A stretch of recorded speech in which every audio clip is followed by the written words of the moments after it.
outside, he weighed it up, he looked for the gap, and he burst through it. I think he's done it! What a finish! Unbelievable!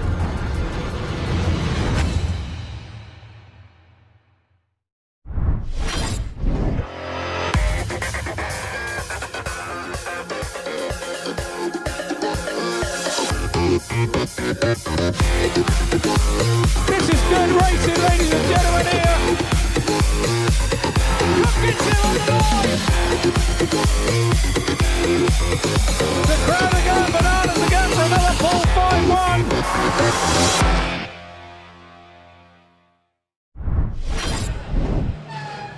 5-1. Well, welcome to Wimborne Road, to our Pirates TV viewers. I'm your commentator and presenter, Scott Mitchell. And tonight we bring you a BSN South meeting between the Poole Pirates and the Plymouth Gladiators.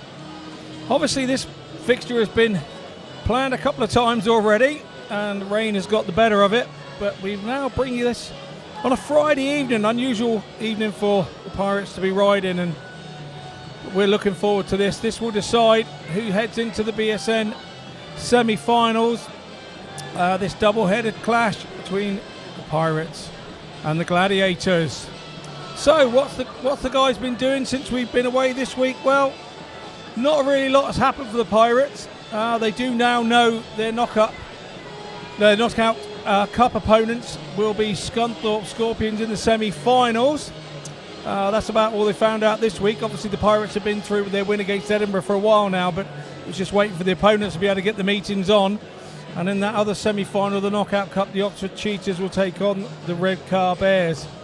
One or two of you may have seen last week that Max Perry was having some help from Tom, Brennan and Richard Lawson last week on his starts. He said he's not getting his start sorted, so that's another thing that's happened for them. On the Plymouth side, the Gladiators have been going well at home, and a win away at Edinburgh and a narrow defeat on their last trip away.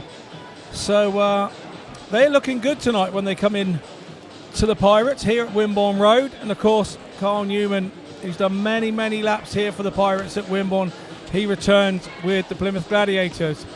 So, without further ado, let's head on over to the pits and see what's going on over there. Okay, we're in the pits and I've got Plymouth promoter Mark Phillips with me, who promptly went and hid, but I've managed to wrestle him out. Mark, welcome back to Poole, and welcome back to some sunshine. Must be a rarity these days. It certainly is. It is nice to see sunshine. Forecast for tomorrow is not looking good in the afternoon, so hopefully that'll change. Obviously we've got an important day tomorrow. Certainly is. The aggregate point over the two legs is going to decide who goes on to the next stage of the BSN. But it's been an awful winter for you down there at Plymouth, with the weather conspiring to hamper your track work. But you eventually got there and looks to be riding quite well now. Yeah, it was raining all the way through from November all the way up until beginning of May. We had a couple of days sunshine in May, and it all came together nicely. So yeah, it's been a strain, but we've got there. And it's not only the track that's been a strain, but trying to put a team together hasn't been easy either. No, we was actually looking forward to starting the season with Nico in. He had an excellent winter. We're up until the last meeting and the last race in the Argentinian Championships where he broke his leg and his arm. But he's here tonight. And he's done well to come back that quickly. Just keep his fingers crossed that he's A-OK. Yeah, he says he's fine. He says he aches a bit after a meeting. But apart from that, all good. So hopefully it'll all show on track and we'll be up there. And a bank holiday weekend, Saturday night Speedway at Plymouth, promises to be a great meeting tomorrow. Yeah, it's going to be in it. It's against Poole, and it's always a bit of a needle match against Poole, and we'd like to beat them. We'd certainly be trying. And your team this year is very compact, isn't it? You know, outright stars, but you've got riders in all positions who can deliver goods on the day. Yes, and they're all getting on well together. So they're working as a team. They're all helping each other out on setups and stuff, and it is nice. Garry was saying it's no strain. It's all quite easy and straightforward. If only it was that easy. It is at the minute. You wait till later. Well, it's great to see you, Mark. Welcome back to Poole, as I say, and let's hope for some great speedway today and tomorrow. Thank you. There we go. That's Mark Phillips, the promoter at Plymouth, the man who does so much for Speedway in Devon, and it's really a tribute to his perseverance that the Gladiators are up and running and racing competitively in 2024. As you can see, the Gladiator boys look like they're just going to have a team huddle down there at the far end of the pit, so we won't disturb them too much. Let's move round to the Poole side and see what's happening over with the Poole side, isn't it? Let's just stop here, Paul, if we can, and on screen, let's just see if we can interrupt the conversation, because we're on the live stream, and this is Wayne Jarvis, a meeting referee. It's not very even often we get to chat to the man in charge, but Wayne, welcome to Poole. I think it's your first visit this year, and speedway meetings for referees these days are more sporadic than they used to be.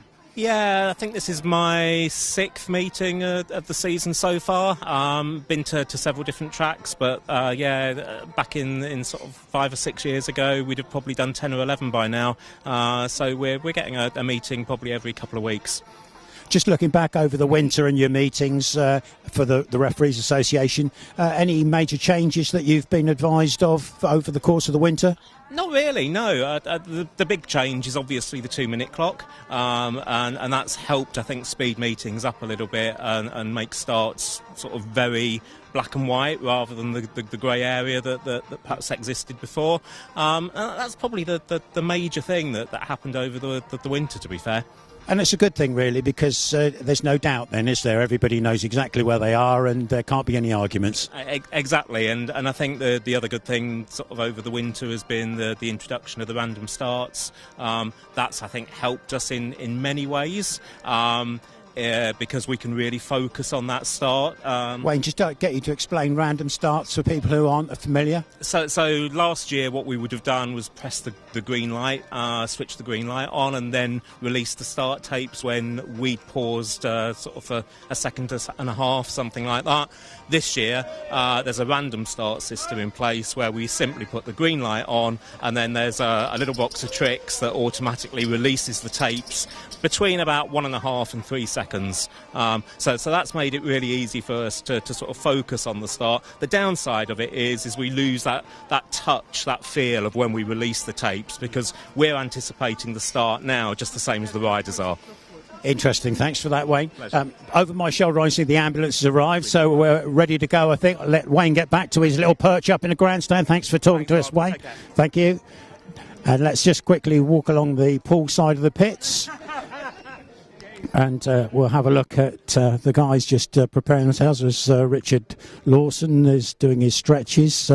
Richard, of course, in action last night up at Sheffield for Leicester Lions in the Premiership, and put in a good performance for them up there in Yorkshire. And, of course, talking of good performances, well, nearly always for the Pirates, Richard Lawson finishes at the top of the heap or very close to it.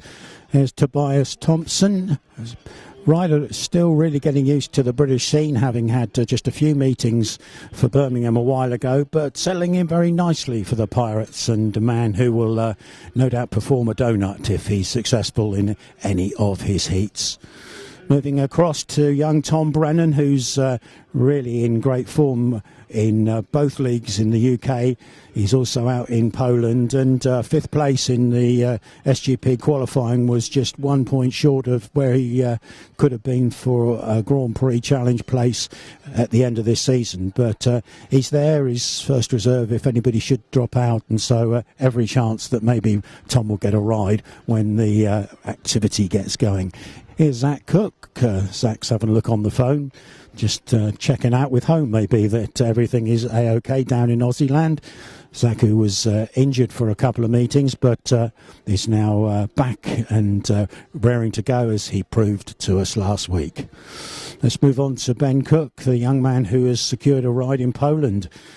Came out of the blue, really. He's going to go to Leszno in the Extra League. A big step up for young Ben to go straight from Championship and Premiership to the top of the Polish league with the Leszno club. The club itself not having the best of times over in Poland, with injuries forcing some changes and loss of form by one or two of their riders, giving Ben the opportunity to move on and progress his career. Sam Hagen there, looks like he's just about to eat the fan, but I'm sure he's not. Just blowing a little bit of cool air, Nicky Pedersen's style, into his face. Young Sam, who took a ride, of course, in Premiership last night for Leicester Lions, got paid 5. Good debut for the young rider who's done so well for the Pirates. Last but by no means least is Max Perry. Max benefited for some extra tuition after last week's meeting here at Poole with Tom Brennan and Richard Lawson, trying to hand on some tips about ways in which he could progress his racing for the Pirates. So there we are, that's a quick look down the line. Bikes are out on parade, I think, and we'll head back round to the end of pit lane. And with that said, I think we'll just pass back to Scott up in the grandstand. Yeah, thanks very much, Rob. Lovely job. Super stuff. As per usual, here's the team lineups for this evening. We'll start with the Poole Pirates, and at number 1 is Richard Lawson. He's been flying here at Wimborne Road this season. Just been beaten 3 times by an opposition rider. At number 2, Tobias THOMSEN seems to be settling here with the Pirates. 7+2 last week against Workington. Shows that he's getting the hang of the track. At number 3, well, 13+1 for the hard-charging new Pirate last week. Heartbreak in Germany on Monday as he missed out by a point and a place at the spot of the GP Challenge. But he still has a chance of being in the Euros. So we'll be looking out for him tonight. He'll be flying. At number 4, Zach Cook. Looked more comfortable on the bike last Wednesday. He had a big off at Berwick a couple of weeks back, but he now seems over that. An 8+1 last week is a sign that he's getting better. At number 5 is Ben Cook, captain. He continues to go about his business the same as he always has. 9+1 last week, 12 for Bellevue on Monday. One could say he's in the form of his life, and a call up to Leszno would actually show that. At number 6, Sam Hagen. Is there a better reserve in the league right now? I'd say not. How long will he be there is the question. He's knocking on the door of somebody else's spot in the top 5. Number 7, Max Perry, 17-year-old, is trying to right his woes at the moment. We saw last week him out there with Tom Brennan and Richard Lawson. He's still learning, and the Poole fans have got to be patient with this young man, and I feel he will come good. And the team manager is Nico MIDDLEDITCH. So we move over to the Plymouth Gladiators. Nico COVATTI returns from the injury suffered in the National Championships in March. We know the former Pirate rides Wimborne Road well. It's just a case of, is he match fit? That's the question. And number 2, Alfie BOWTELL. The Essex racer returns to Plymouth for his 3rd season in the last 4. A fan's favourite down at the Coliseum. Travelling support will look for big things from him tonight. At number 3, Dan Thompson. He's really started the season well. Can he be the one to upset the Poole Pirates apple cart this evening? At number 4, Carl Newman. The hometown boy returns, and I'm sure the Poole fans will give him a warm reception. But we know he's here to score points and try and knock down the Pirates' mast. At number 5, Ben Barker. The hard-charging, controversial captain of the Gladiators. You can't take your eyes off him when he's racing. He likes Wimborne Road, and he likes to make a pass. At number 6, Joe Thompson, the 2023 Pirate. He returns. He's another who will give his all tonight against his former club. And at number 7, Jacob Hook. The Aussie is in his 3rd season in British Speedway, and this is his first spell at Plymouth.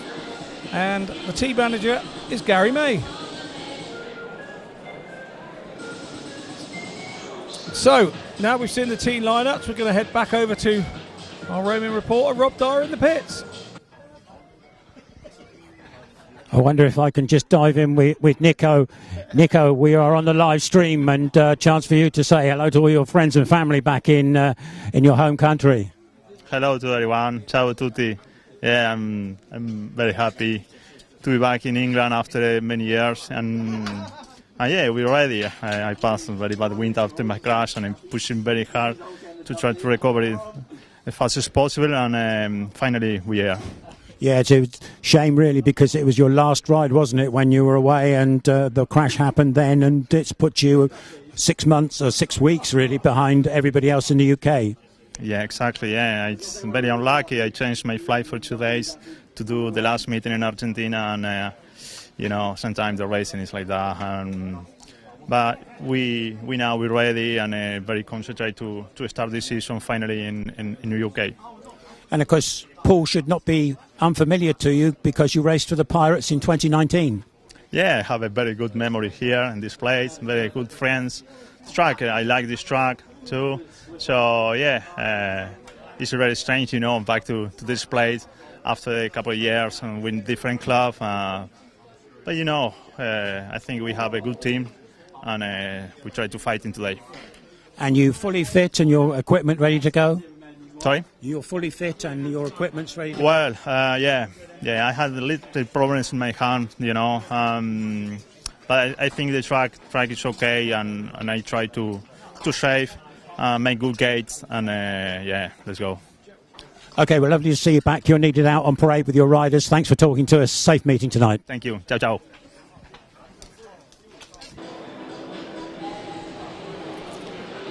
Yeah, good to catch up there with Nico COVATTI. Such a shame, it was last ride, and you know, he was flight booked and ready to come. It's just that Speedway for you. That's the way it works, unfortunately. As you can see, the usual starts, it's been ripped right up there by our track curator, and this is how the Pirates like the start set up. You can see down on turn 4 there from that camera shot that the outsides have been ripped up as well, and here come our medical team heading out to track. So that must mean that we must soon be ready to go with the parade. And the riders are all lined up. Nice of Nico COVATTI to say he was happy to be back and come back to Poole. He did have a good time here. There's no two ways about that, and he did ride his heart out for the Pirates when he was here. He's one of those riders that does that. He's an absolute out-and-out trier.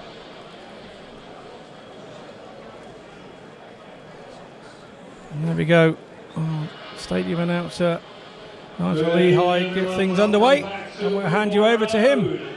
Well, the Pirates may have opened the season well, but we're returning tonight to BSN series action.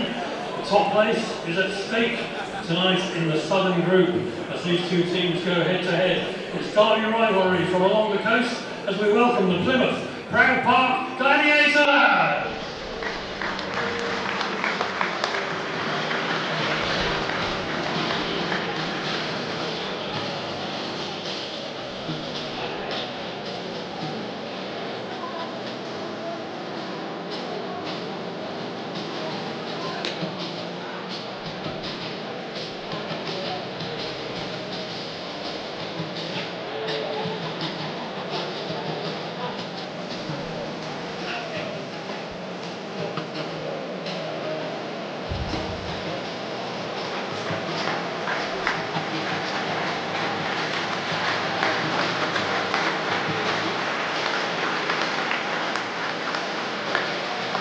Our top place in the Southern Group upward having made an encouraging start to 2024.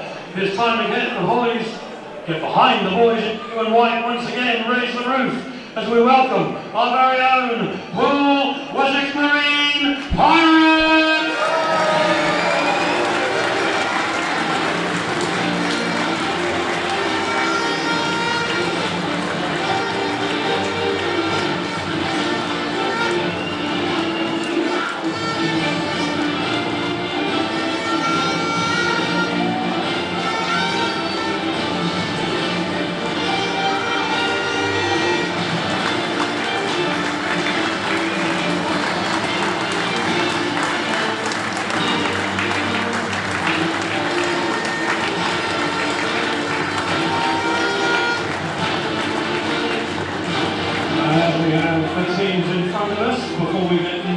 action, and before we introduce the teams, very important piece of business on behalf of the Riders Equipment Fund to make a presentation to two of the Pirates tonight.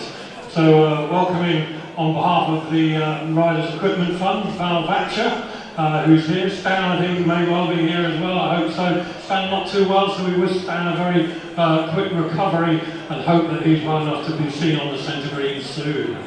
In the meantime, please welcome, representing the ref first of all, Kevin and Jan Grant. Kevin and Jan are going to make a presentation on behalf of you to Tobias Thompson.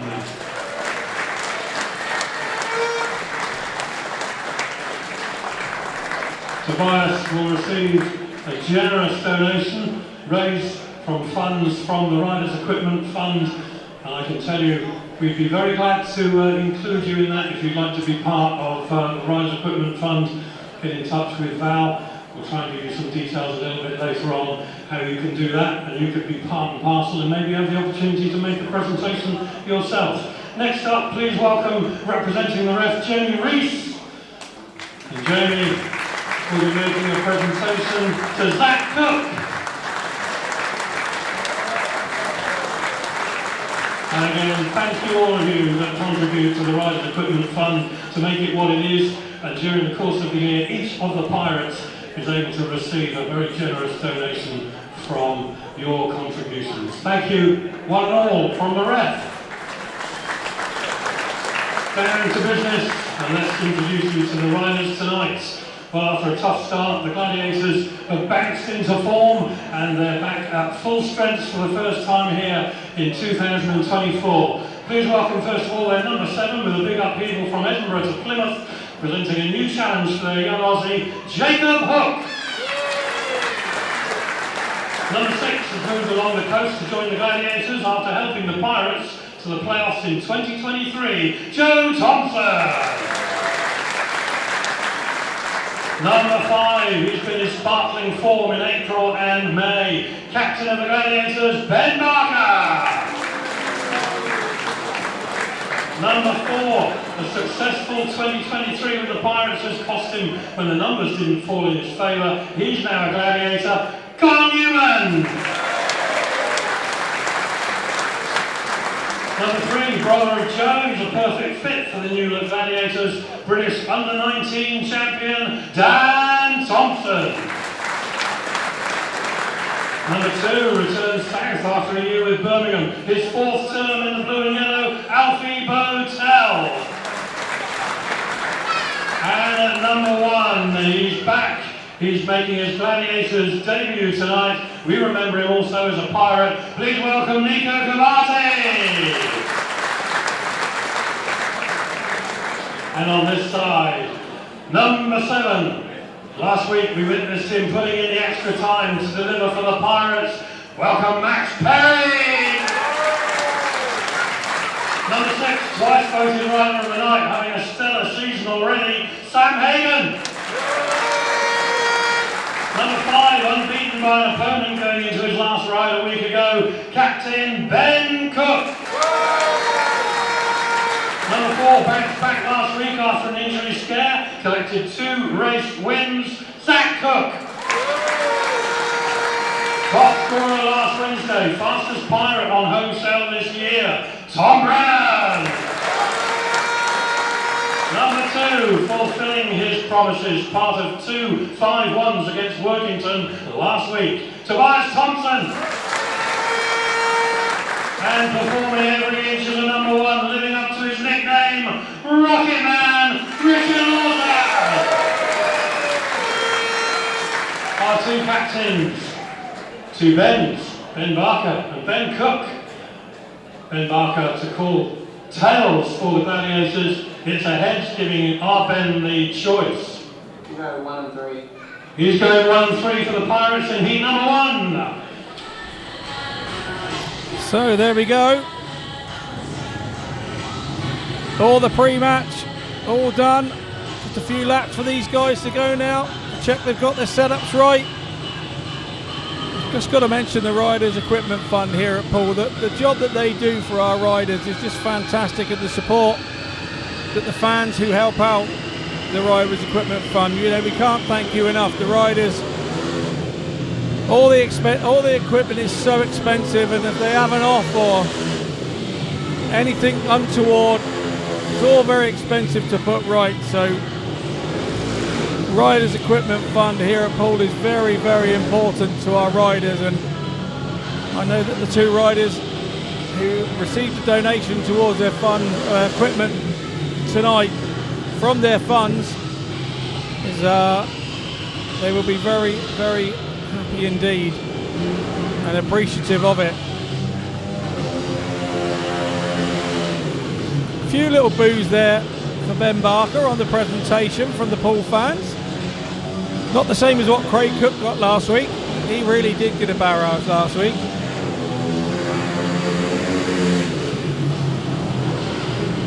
As you can see, beautiful, beautiful sunny day here from about 6 o'clock, and perfect for the track curator really. It's not a lot of heat here as well. It's not up in the 20s or anything silly. It's mid-teens, and yeah, I think as the sun comes down it will get a bit cooler, and we'll see some jetting changes for the lads possibly as it gets cooler.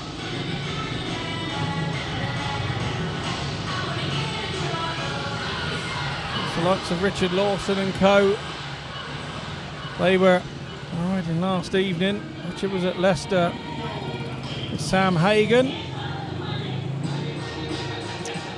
They were away at Sheffield, I believe. Yeah, Richard scored 9 points plus 1, and Sam from reserve as a guest 4 plus 1 as well. So they'd have hot-footed it back home, washed all the bikes this morning possibly, and then away they God to set off to come here to Poole. Ben Cook was riding last night as well. They also offer a comprehensive choice of pre-owned boats. Tom Brennan was guesting for Ipswich at Kings Lynn, so that 4 of our lads have been very busy, getting lots of track time. We have I can confirm that we have new poles on the start gate. We had a few issues a couple of meetings ago. That's all been sorted. Brand new poles, brand new everything. The tapes look to be working lovely as they test them. So unusual to have Speedway here on a Friday night in Poole, and as you can see, the fans have taken advantage of a weekend, a bank holiday weekend, to start it off by coming down to Wimborne Road and watching the lads take on the Plymouth Gladiators. And let's not forget, this is a really important meeting. It's BSN Southern group, and basically that was a group that had Oxford, Plymouth and Poole in it. Poole are, I believe, top of the group on 4 points with the other two on 3. So Oxford can't progress now, that's for sure. It's down to these two teams over a double header, and we heard Rob Dyer say earlier it's probably going to come down to that bonus point, an aggregate score, to who goes through. So the Pirates will look to try and get a healthy lead to take down to Plymouth tomorrow. They ride tomorrow evening down at Plymouth at the Coliseum, and of course weather looks a bit suspect in the afternoon, so some will be already on their way down there. The Poole fans will travel, I'm sure, down to the Coliseum to support their team.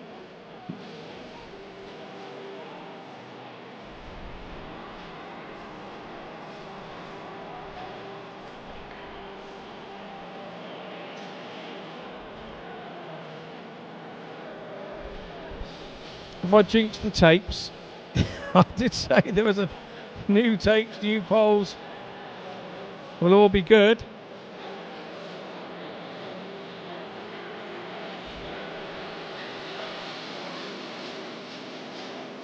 And start marshal's coming over to have a look. We've done a bit of elastic tightening.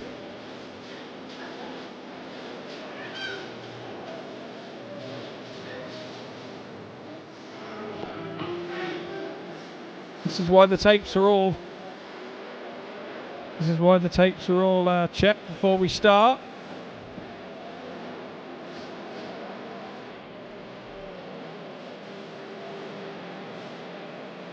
Head start master there, Rob Wadham, just having a look. I know we got some viewers from Australia in tonight. Nick and Liz, the Cook brothers, mum and dad, they get up at sun on earth the hour. And I gather there's a little party going on, not too far away. The Meaden residents. Young Lewis had his 15th birthday last week, so happy birthday last week, Lewis. And I did actually pop round and pay them a visit and have a little throw of darts in the darts bar. Quite handy, nice little bar. So I know you guys are watching this evening. I think I can hear you cheering from here now that I've mentioned you.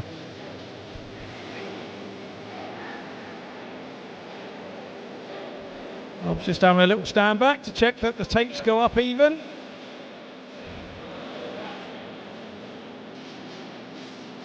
Pushed down and clicked in. Referee looks all right to me, but I don't have the expert eye or the Gladiators clothing on that our start marshals do here at Wimborne Road. So our referee is flashed on the 2 minutes for our riders to come round. We saw a bit of a conflab before the coin toss between Richard and Ben Cook. They seem to do that every week to see which way the gates are going to go and how they want them. It seems that Richard Lawson fancied gate 3, I suppose. So here we go, line up for heat 1. Sponsored by KD Wardrobes. On the inside, in blue for the Pirates, is Tobias THOMSEN. In gate 2, in yellow for the Gladiators, is Alfie BOWTELL. Gate 3, in red for the Pirates, is Richard Lawson, the Rocket Man. And gate 4, in white, is Nico COVATTI for the Gladiators. I will get used to saying that he's from the Gladiators every time I see him here. Eventually, so you might have to bear with me.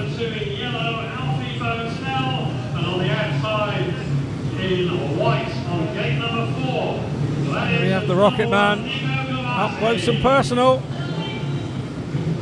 He has started the season very well and announced as part of the lineup for the British final as well this week. So plenty of speedway ahead for Lawson in the next couple of weeks.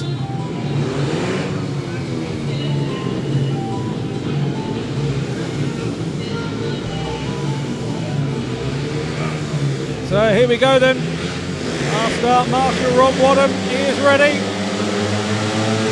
Our referee is ready, and up go the tapes and away we go. And it's a great start from Richard Lawson out front. COVATTI coming around the outside at the back in white. Tobias THOMSEN now trying to make ends meet on Alfie BOWTELL. BOWTELL's drifted off the line. Thompson's trying to come up the inside of him. All the grips around the inside here in heat 1. Can get a little processional. Thompson riding a really good line there, waiting for BOWTELL to grab a get a grip or just lose the line.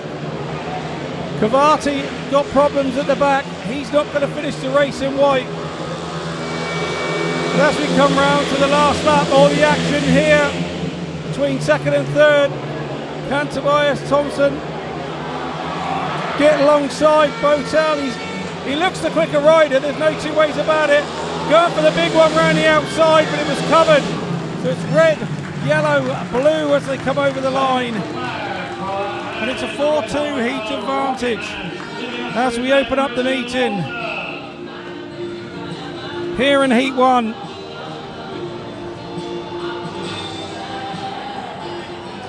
There's your heat winner in red, Richard Lawson. As I said in my earlier notes, he's only been beaten 3 times by an opposing rider this season here at Wimborne Road. And so here we have confirmation of the heat 1 result. It was a win for Richard Lawson in red for the Pirates. In second, in yellow, was Alfie BOWTELL for the Gladiators. In third was Tobias THOMSEN He picks up the point in blue for the Pirates, and in fourth in white was Nico COVATTI, who failed to finish. So the match score after one heat is 4 to the Pirates and 2 to the Gladiators.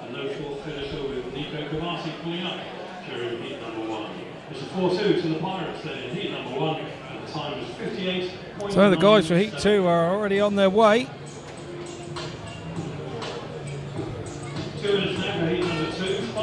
2 minutes has now been put on by a referee. But I'm not fearing any rain here this evening at Wimborne Road. It really is a lovely clear blue sky.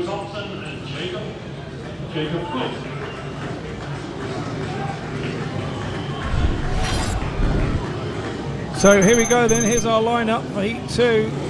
This one sponsored by Compact Lifting Services. In Gate 1 in white is the former Pirate Joe Thompson for the Gladiators. In Gate 2 in red is Sam Hagon, probably the best reserve in this league at the moment. In Gate 3 in yellow is Jacob Hook for the Gladiators. In Gate 4 in blue is Max Perry for the Pirates.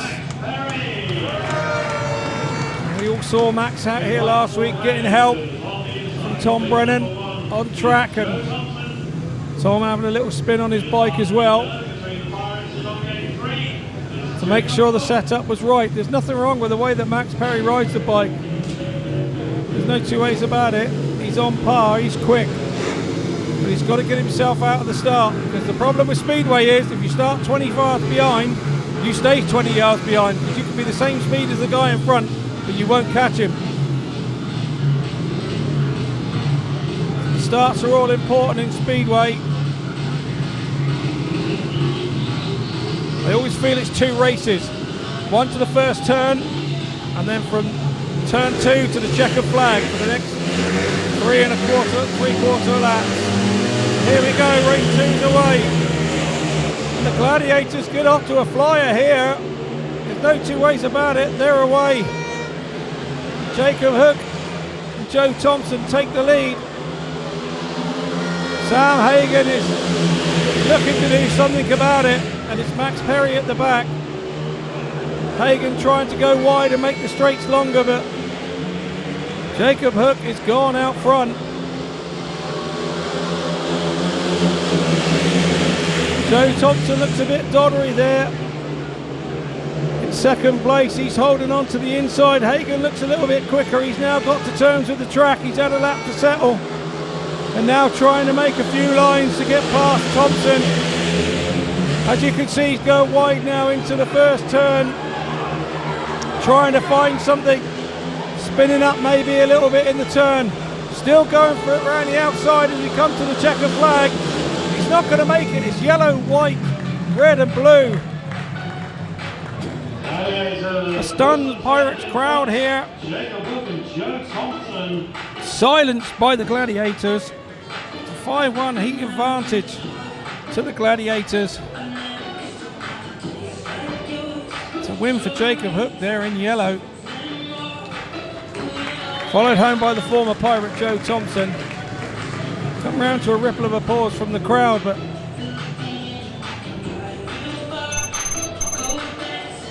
here's our confirmation of Heat 2 of the result.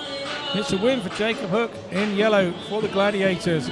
In Gate 2, he was followed home by his partner. In second, he was followed home by his partner in white, Joe Thompson. In third, in red, was Sam Hagon, and at the back was Max Perry in blue. So, the progressive score after 2 heats, it's 5 to the Pirates and 7 to the Gladiators.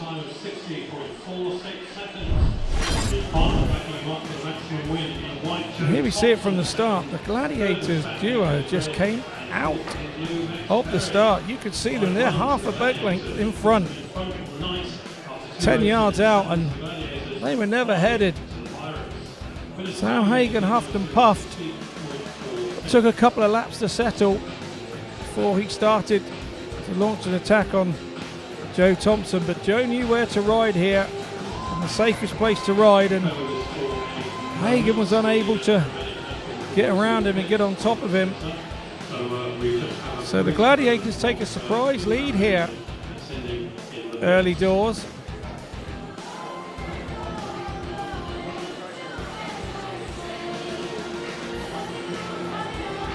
This is around the time that Hagon started to crawl Joe Thompson in. Trying the wide line, found some grip out there, tried to cut back under up the Harvey Avenue.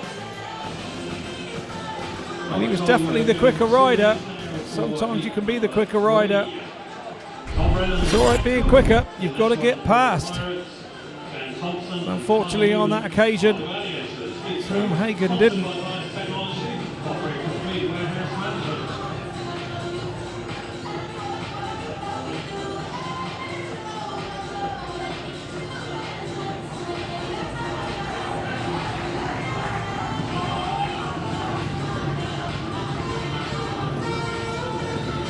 So here we go.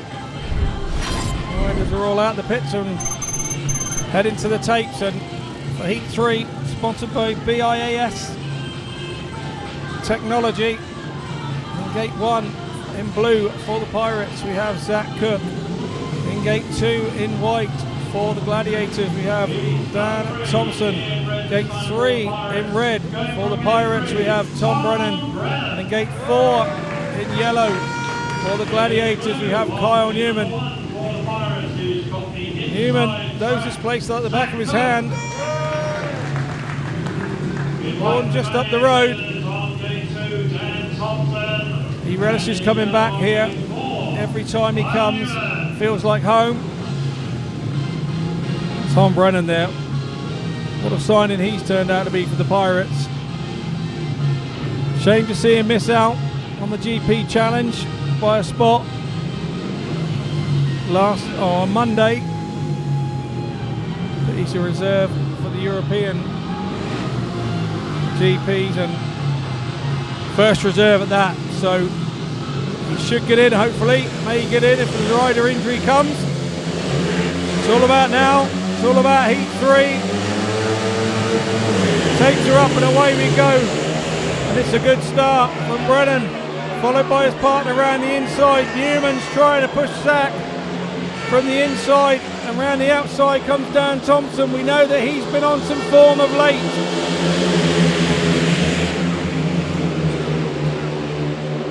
Riders settling down now after a lap, and it's Tom Brennan out front, but Dan Thompson looks equally as quick.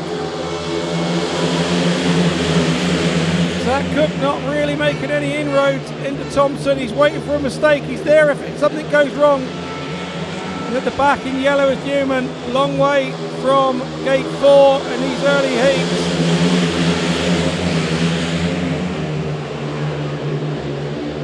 It's all about whether Zach can get up alongside in this last half lap to Dan Thompson. He tries the wider line, but it doesn't work. Brennan wins it in red.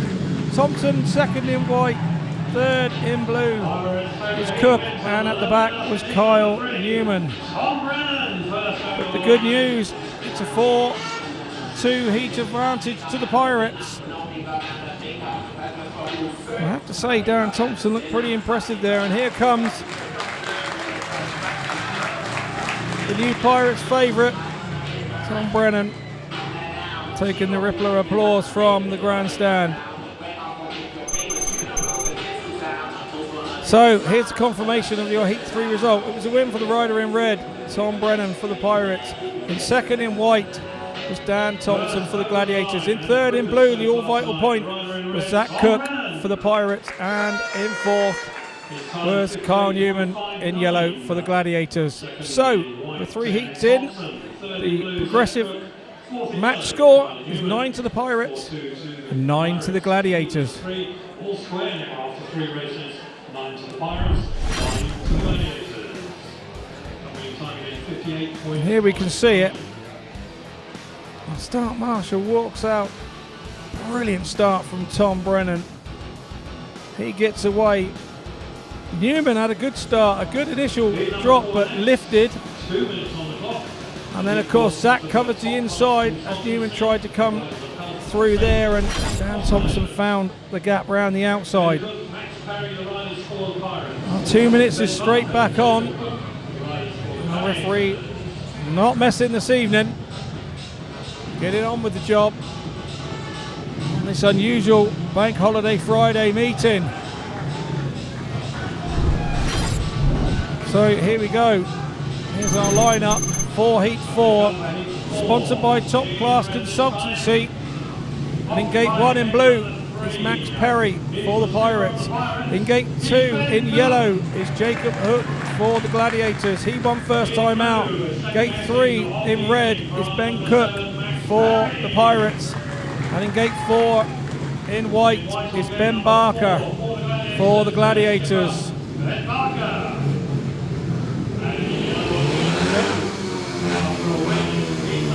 Jacob Hook winning first time out. No reserve change yet from Garry May. Garry May does like to mess a program up. He does more scribbling and more reserve changes, tactical changes than most other managers I know.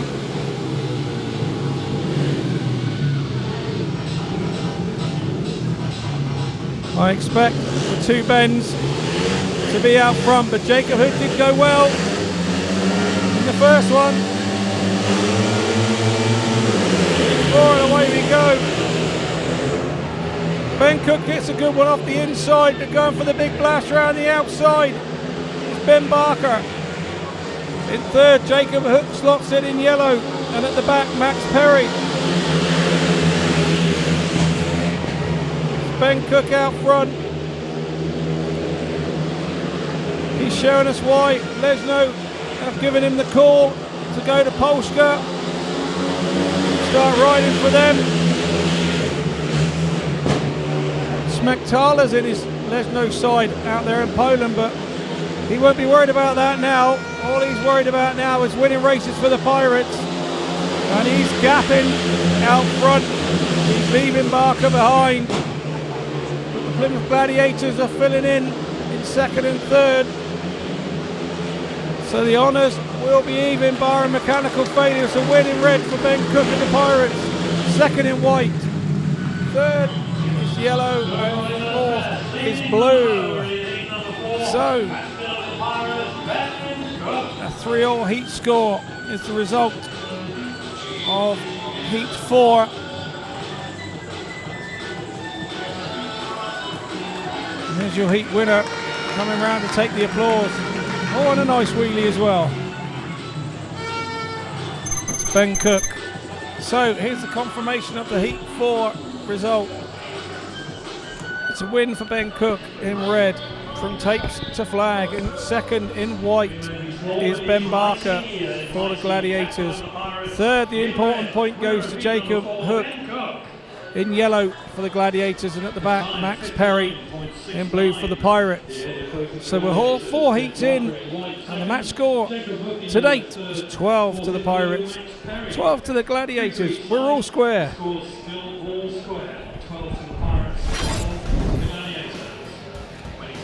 So here we can see from the start, Ben Cook makes a lovely jump, but Barker gets alongside him, but chose to go the wide line and the long way round. There just isn't quite enough dirt out there yet. Ben got centre to middle of the track and got away, and that was it. Barker was leg trailing out in the dirt. He couldn't make any inroads on Ben Cook. So I'm joined by Rob Dyer now. Rob, what do you think of the first 4 heats? Oh, first of all, evening, Scotty. First 4 heats, even Steven, obviously through the score chart. And I think my initial reaction there is that the Plymouth reserves look as if they've got a little bit more in hand over the Pirates at this early stage in the meeting. But I think we know that the Plymouth team were built with this compact nature, and to see the 2 reserves going as well as they did in heat number 2 must bode well for Garry May and his team. But perhaps the worrying factor was Nico COVATTI in heat number 1, dropping out of the race after just a couple of laps. Whether that was a mechanical problem or perhaps an injury problem, we may have to wait and find out the answer to that, because Nico's out again in the next race, heat number 5. But yeah, a solid start for the Pirates. Richard Lawson away with the mixer there in heat number 1, with good pressure from Tobias THOMSEN on Alfie BOWTELL, not quite making a pass there. strong stuff from the reserves in heat number 2 for the Gladiators. Tom Brennan, well, what can you say about this young man? And really hitting his strap straight off in heat number 3. Dan Thompson, fair play, strong first corner to get past Zach Cook. And that was the way heat number 3 finished off at a 4-2.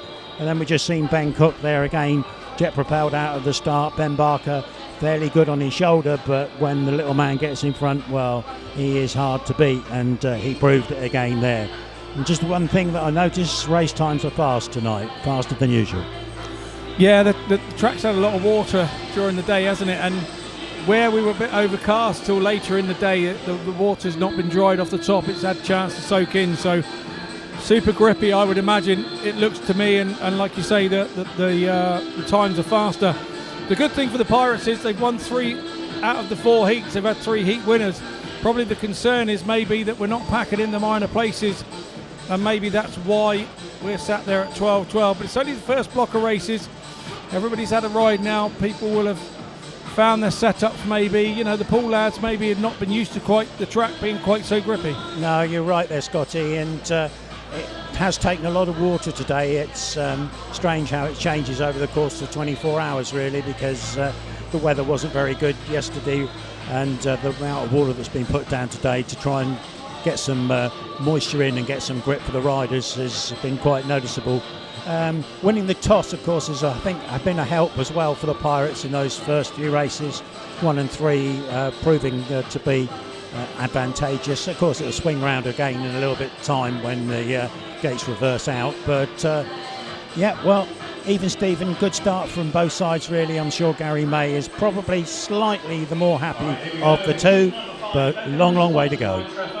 Yeah, there definitely is, and thanks for that, Rob, and your input. We've got the 2 minutes now being put on by our referee. Nico COVATTI and Alfie BOWTELL. COVATTI straight out. Obviously he failed to finish his heat in heat 1. He's been waiting a long time to get back after injury and waiting for his season to start. I think he's rather fortunate actually that we've had so many rain-offs at the start of the season, so he's not as far behind as he could have been had the meetings been sort of coming thick and fast as they should have done. But great old British weather, you never can tell. As soon as the Speedway season starts, so does the rain. Right, here we go. It's heat 5. That one sponsored by our friend down at Trethowens. And on gate 1 in yellow for the Gladiators is Alfie BOWTELL. In gate 2 in red for the Pirates is Tom Brennan. He won first time out. In gate 3 in white is Nico COVATTI for the Gladiators. And in gate 4 is Zach Cook for the Pirates in blue.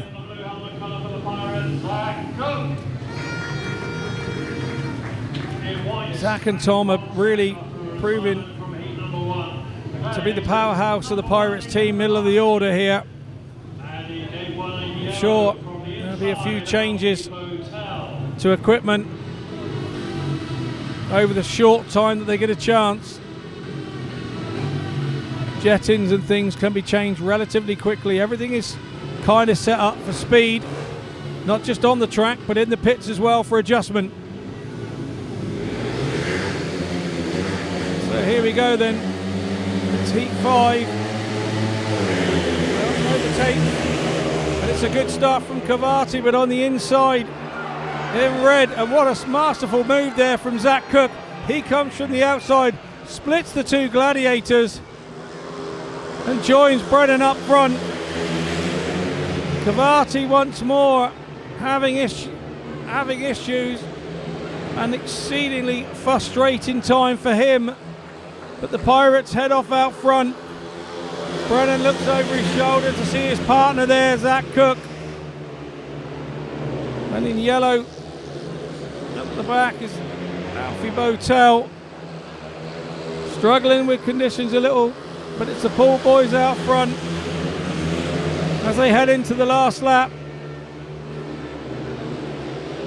The drop out of COVATTI causing that big gap, because his partner didn't know where he was going. But it's a win for the rider in red. It's Brennan, followed by Zach Cook in blue, followed by Alfie BOWTELL in yellow. It's a 5-1 heat score to the Pirates. Tom Brennan, Zach Cook, everyone.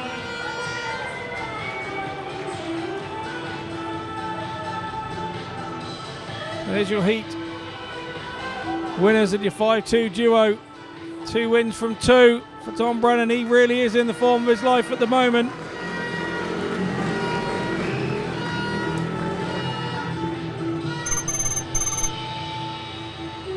Here's the confirmation of the Heat 5 result. It's a win for Tom Brennan in red for the Pirates, followed on by his partner Zach Cook in blue. In third was Alfie BOWTELL, and at the back was his partner Nico COVATTI, failing to finish. So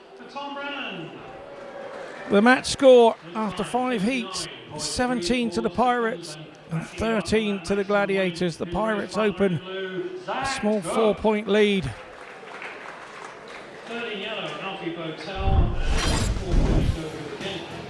Let's just have a look at that move again from Zach Cook in blue. Watch him on the outside. Brennan makes a great start, dominates the corner, cuts BOWTELL off. Zach gets cut off by COVATTI, but COVATTI goes high and wide and cuts back between Zach Cook. What a super move that was between the 2 Gladiators. And then the Pirates were never headed. It's a 5-1 heat advantage. I'm sure the Pirates fans will be happier bunnies now. They can see the score, 17-13 in favour of the Pirates. So we head into heat 6.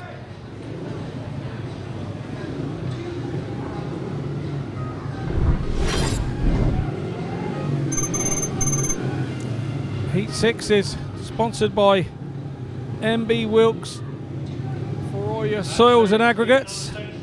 In gate 1 in red is Richard Lawson for the Pirates. He won first time out. In gate 2 in white is Ben Barker for the Gladiators. In gate 3 in blue is Tobias THOMSEN for the Pirates. And in gate 4 in white is in yellow, is Joe Thompson for the Gladiators. So Thompson looked okay first time out, grabbing a second place in the reserves heat. Tobias THOMSEN there having a real old gardening session in gate 3, finding a wee bit of material there.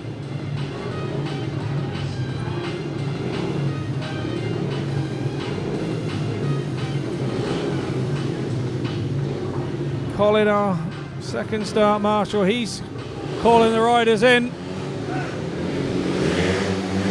Lawson and Barker very close to each other on the inside there. It's going to be elbows. But it looks like Lawson's got the better of it. Barker gives Tobias THOMSEN a shove. Round the outside in yellow, Joe Thompson's giving it a go. Now Barker's give Tobias THOMSEN a shove. Barker's got back through. Ruthless stuff there from Barker, but you expect no different. Thompson now looking to go around the outside of him, leg trailing at the back. Now he's going to cut under Barker and give him a piece of his own medicine, is he? Not quite alongside. Lawson's out front and gone. Barker's trying to shield. Joe Thompson holding him up a little. Tobias Thompson's not giving up on this. He's giving it a good go at the back. Now trying the undercut. Not going to make it there. Barker cuts back. Barker's definitely quicker than Joe Thompson. Just trying to help him to go through. It's a win. It's red, yellow, white and blue as they come over the line. That's a 3-all heat score. Is the result of heat 6. Here comes your race winner, Richard Lawson in red for the Pirates. Said at the start of the season, he always wants to ride here as long as he can, loves it here at the Pirates. So here's the confirmation of your heat 6 result. It's a win for Richard Lawson in red for the Pirates. In second, a good ride from Joe Thompson in yellow. He picks up a couple for the Gladiators. In third, Ben Barker shielded his partner home in white for the Gladiators, and in fourth in blue was Tobias THOMSEN, not for the lack of trying. So the match score after Heat 6 is 20 to the Pirates, 16 to the Gladiators.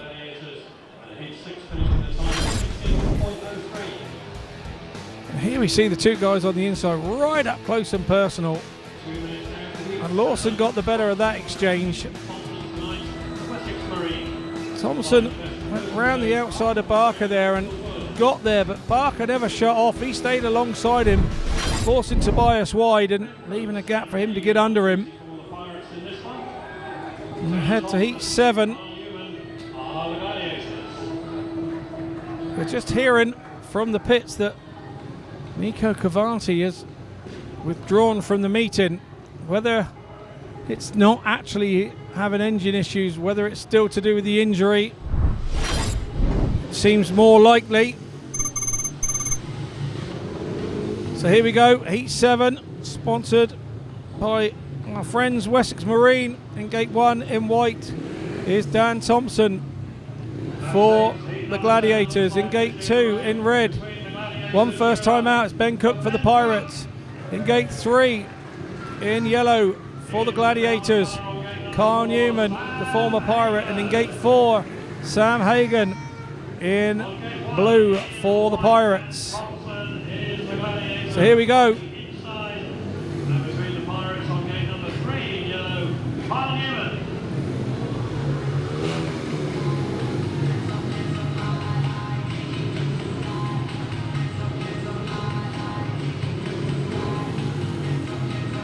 Start Marshal Rob trying to get the guys in.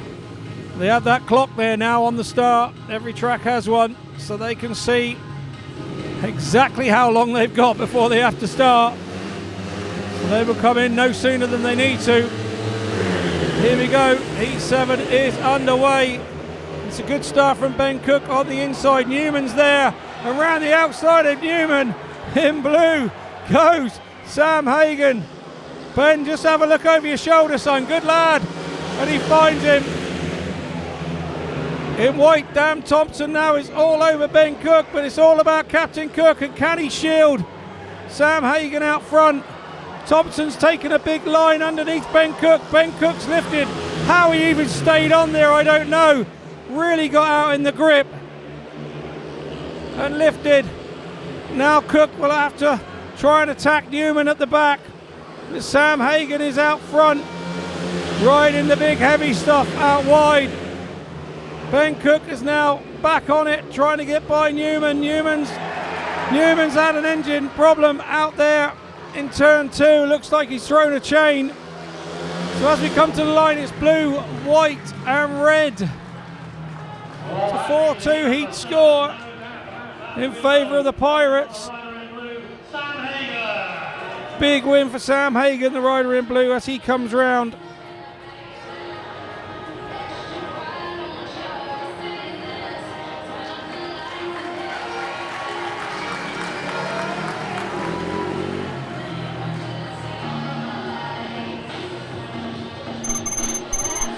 Here's your confirmation of the Heat 7 result. 4-2 heat advantage in the favour of the Pirates, and it's a win for Sam Hagon in blue. For the Pirates in second was Dan Thompson in white. For the Gladiators in third was Ben Cook in red for the Pirates, and at the back, failing to finish, was Carl Newman for the Gladiators. So the match score after 7 heats is 24 to the Pirates and 18 to the Gladiators. The Pirates open up 6-point lead.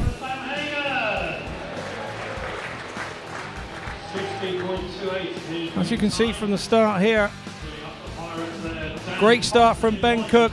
Then he's looking for his partner, who comes raining around the outside of Carl Newman. There looked no room to get there, no room at all for Sam Hagon. But he had a look, and then Ben has a look over his shoulder here, sees Hagon is there, but so was Dan Thompson. Dan Thompson looked quick. He had to scrub the speed off going into the turn. Ben looked over his wrong shoulder there, thinking he had a bit of time, went a bit wide, and Thompson dive bombed him up the inside in white. And then Ben was out there The bike lifting and how he stayed on it was pretty miraculous. Rob Dyer, that was pretty special from Ben to keep that on the track, wasn't it? Oh yeah, it was a very special race all round really, and at one point I thought we were going to see Sam Hagen over the fence on Ben too, but he got it together, avoided Carl Newman and got round Ben Cook, and then Dan Thompson, well, he's become one tough rider, hasn't he? One tough cookie. So yeah, just a quick look at the gate stats. Wins from gate 1 and 2, but gate 3 looks the popular gate this evening. 4 wins from gate 3 and 1 from out in gate 4. So far, taking 1 and 3 was handy for the Pirates. Back to Wimborne Road. So let's just look back there to heat number 5, and the switch through both the Gladiators on the first bend from Zach Cook was a delightful move, and set sail for home with his partner. Great piece of work there from Zach Cook, and unfortunately again Nico COVATTI doesn't finish the race to retirement so far. It looks to be mechanical more than anything else, and we'll wonder if those Glads can get him going again. We're hearing he's pulled out of the meeting, Rob. We're just hearing in our ear holes that Nico COVATTI's pulled out of the meeting. Well, that is a great shame for the Gladiators. Whether they can employ the IRR rule, we'll wait to see, but there's been some debate about that over the course of the last 10 days or so at other tracks, so we'll see how they see that one work out. But it's a close meeting, only 6 in it. Heat 8 next on the programme looks to be going the way of the Gladiators. Not wish to prejudge anything, but on paper you'd probably put Gladiators in advance. But 6 points, of course, is tactical time, although you can't use it in Heat 8, the preserved race. But it does open up the gap and open up the chance for the Gladiators maybe to use the tactical if COVATTI has, as we're being told, been taken out of the meeting. Yeah, what do we expect in this one? Will Neil MIDDLEDITCH here sort of swap reserves in Heat 8, do you think? Should think so. Certainly after the last one from Sam Hagen. Hard on Max Perry. The guy needs track time to improve himself, but Neil MIDDLEDITCH's job is to make changes that win meetings and put Pirates in the best possible position for their trip down to Devon tomorrow. So we could probably forecast that there'll be a change on the Poole side, maybe on the Gladiator side, I don't know. When you look at it, Jacob Hook's been going good, Alfie BOWTELL's been competitive, so we'll see. But Heat 8 is often quite a pivotal race in the meetings, and looks like this one's going to be no different. Yeah, we can see our referee there's taking a phone call, unless he's dialing a Just Eat. No, he's got earache, I think, at the moment. I wonder whether it's coming from the pits or whether it's coming from our resident DJ, but whatever it is, he's definitely on the phone to somebody. Get him something to remove wax, that's the answer. Yeah, so let's just think about what's happened over the course of the last few days. Big news on the Poole side, of course, is that Ben Cook has secured himself a ride at Leszno in Poland, and Leszno in the top division in Poland, the Extra League, and they're not having the best of seasons with injuries and riders off form, and they've obviously seen what Ben's been doing here and at Bellevue in the Premiership, and decided to take a punt on bringing Ben in. Yeah, he's definitely put himself in the shop window. It's it probably all started, everybody keeping an eye on it, Peterborough last year, which sort of like, obviously he's had to move clubs this year, and I don't know whether you follow the social media side of Bellevue. I do, and I've seen some sensational races that Ben's had up there at the National Speedway Stadium. Oh, he absolutely dialed in 100%, and some of the social media snaps that come out are absolutely thrilling. Let's hope that he can keep that form going both at Bellevue and at Poole, and when he makes his trip over to Poland. We've got riders on track, so I'll pass you back to Scotty for the next block of races. Thanks, Rob. Yep, Rob Dyer there joining me during the breaks. And 2 minutes is on from our referee, and Just having a little look round to try and check out who's who. It looks like he definitely has the card for the Gladiators.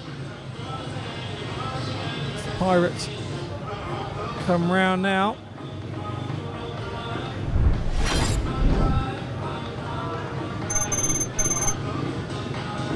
So here we have, in gate 1 is Jacob Hook in yellow for the Gladiators. In gate 2 is, by the looks of it, Hagon, I think, Sam Hagon. May not be. In gate 3 in white is Alfie BOWTELL, definitely. And in gate 4 in red is Tobias THOMSEN for the Pirates.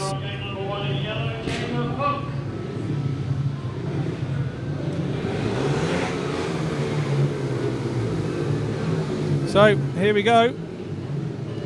Heat 8 can be so crucial.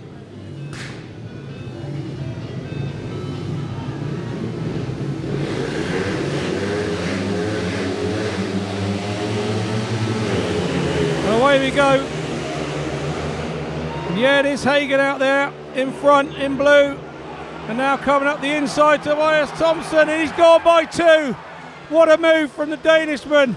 He's managed to hold it tight there as well. BOWTELL trying to get around the outside. But it's Hagen out front in blue for the Pirates, followed by his partner, Thompson. What a brave, brave move. 2 in 1 pass. And the Pirates look to be now away.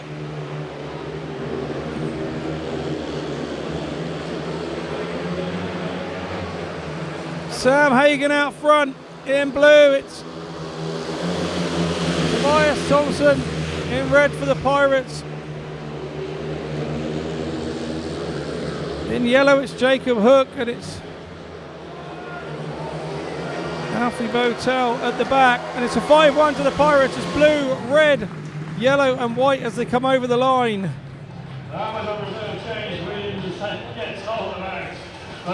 Yeah, reserve change there we didn't get told about at all, so I do apologise for the vagueness there. But if you're Pirates fans, I can tell you it was 5-1. Heat advantage in favour of the Pirates, and there is your race winner in blue, Sam Hagen. Oh, nice one-handed wheelie as well. Tobias THOMSEN, what a ride from him. So here's the confirmation of the Heat 8 result. It's a 5-1 in favour of the Pirates.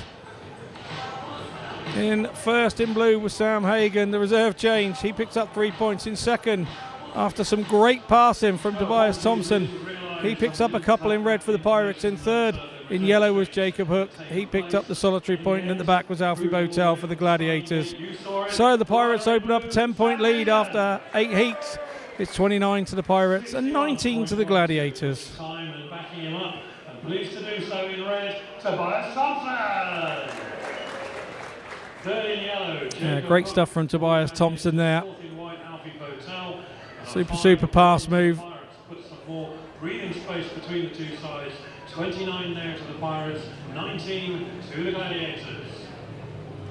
61.12, the winning time in heat number 8. Right, so we move swiftly on to heat 9.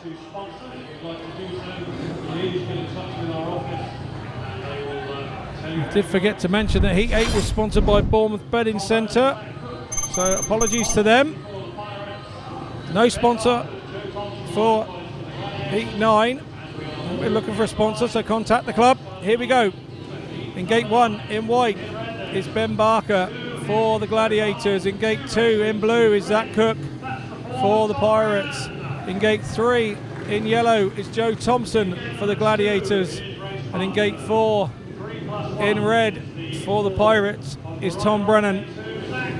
He's a couple of wins to his name at the moment. Looks super quick here. Fastest Pirate this season around Wimborne Road, Tom Brennan, the rider in red off gate 4. Can be a long way to go now that we're at heat 9 from gate 4 across.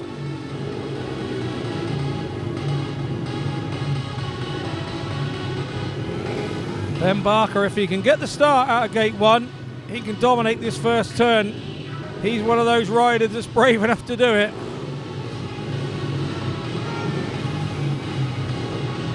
He doesn't worry about reputations. Barker is an out-and-out racer. There's no two ways about that.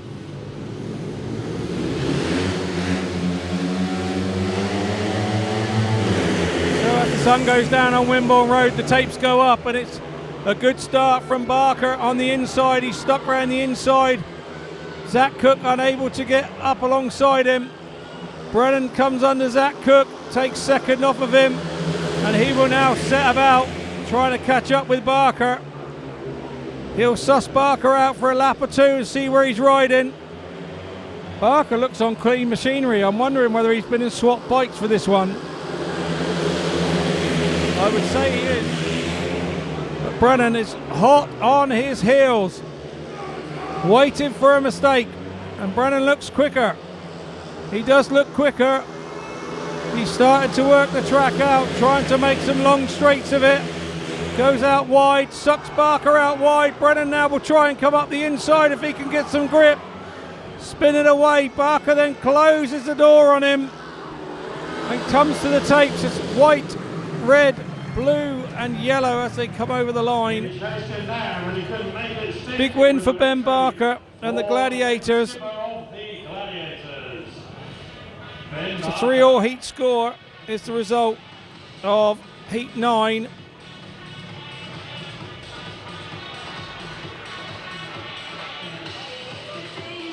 Winner there in white, Ben Barker. Here's the heat 9 confirmation of the result, and it's 3-all heat score. It's a win for Ben Barker in white for the Gladiators. In second, Tom Brennan, not for the lack of trying, for the Pirates in red.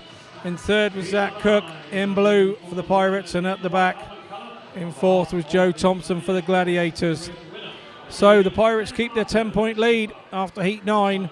32 to the Pirates, 22 to the Gladiators. Tom Brennan in red was second, Zach Cook third in blue, and fourth in yellow, Joe Thompson. 3 to each side after 9 races, 10 points gap between them. So here we go, back to the start. It's Barker off the inside. It did get half a bike ahead of Zach Cook and dominated the corner. He stayed down low, and you looked that Zach Cook might find the grip around the outside, but Barker, I think, closed the door on him. And when Zach shut off, that meant that Tom Brennan was able to get under him and passed, and then he took chase after Barker, and they were waiting for a mistake, but Ray Barker looked on a clean bike there. He swapped bikes from his first couple of outings and looked to have a lot more success there, did the Gladiators captain. Like I say, the sun's going down now over Wimborne Road before heat 10. A healthy crowd in for a Friday night.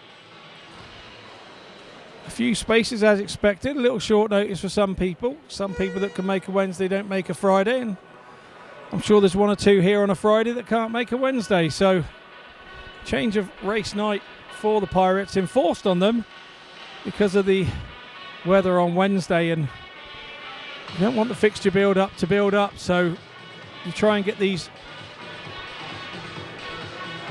meetings in before you're coming to the end of the year and then desperate for the weather to go your way. So yeah, good idea to just get the meeting on so quickly. Here's the gate stats once more, and starting to change, as you can see, starting to favour the inside gates. Earlier we had a win off of gate 1 and 1 win off of gate 2, but now we've got 2 off of both of those gates. Still the 4 wins off of gate 3, and as you can see, gate 4 just the 1 win. And if you look at that start out there at gate 4, you go straight onto the shiny stuff, so you start to spin. One of the things Danny King used to do here, he used to just start right on the inside of that gate 4. But little look down the line up there, a couple of wins there for Lawson. He's always good for that here at Wimborne Road. Tom Brennan, unusual for him to be beaten. Strange to say that about the new rider when he's only had a couple of meetings here, but he has been dominant here. He's on 8 points. Ben Cook sat there on 4, and Sam Hagon with his couple of wins, he sat there on 7 at the reserve berth. COVATTI a couple of duck eggs, and we know that he's pulled out of the meeting now. Ben Barker putting up some resistance alongside Joe Thompson and Jacob Hook for the Gladiators. The Pirates fans will be looking for the Pirates to accelerate into the sunset now. It doesn't get any easier for the Gladiators. Richard Lawson being out in heat 10 alongside his partner Tobias Thompson, who we saw make a super pass move in his last heat.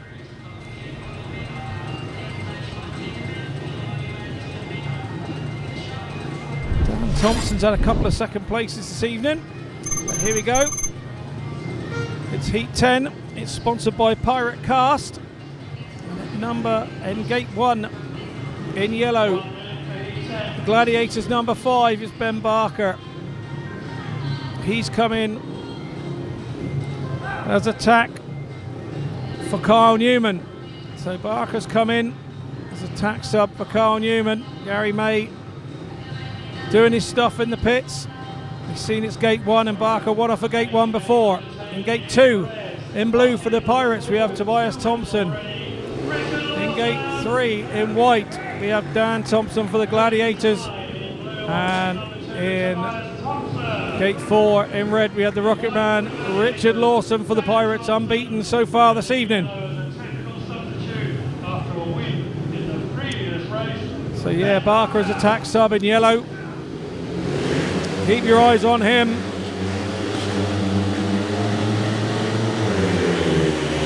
The tapes go up and away we go. Barker has dominated that first turn again, but he didn't bank on Richard Lawson, dominated him back, slowed him up. To Barker now at the back. Dan Thompson comes up the inside of Tobias Thompson. No relation. Barker now trying to get at the Poole number 2. And Thompson trying to catch up with Lawson. Dan Thompson that is, but it's a 4-2 heat score if the result stays like this for the Pirates. Richard Lawson out front, riding masterfully. Dan Thompson in white. He's having a great season all round. He's changed something with his equipment, but he's found some speed this season. But it's a win for Lawson in red. Dan Thompson in white is second. Tobias Thompson in third in blue. And at the back, with a few boos in yellow, is Ben Barker, the tack sub. So it's a 4-2 heat advantage to the Pirates. The Rocket Man takes his third win of the night, the rider in red. Seeing your shot there for the Pirates.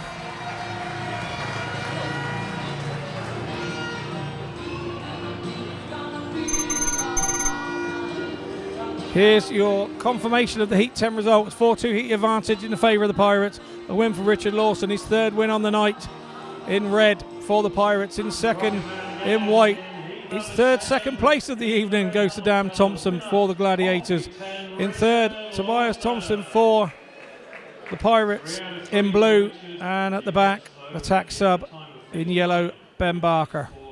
So it's 10 heats in, and the match score is 36 so far to the Pirates and 24 to the Gladiators.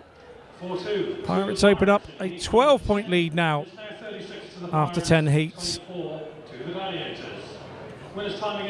Obviously, the Pirates will be looking to open up a bit of a score to take back to the Coliseum tomorrow night. Gladiators now ride on a Saturday night. I've been accustomed to be riding on Tuesdays, but Saturdays is their regular race night now down at the Coliseum. So this is all about the BSN Southern Series and who makes the semi-final. Pirates will want to go down. They will operate injury rider replacement. So yeah, we're getting confirmation that it's not. It's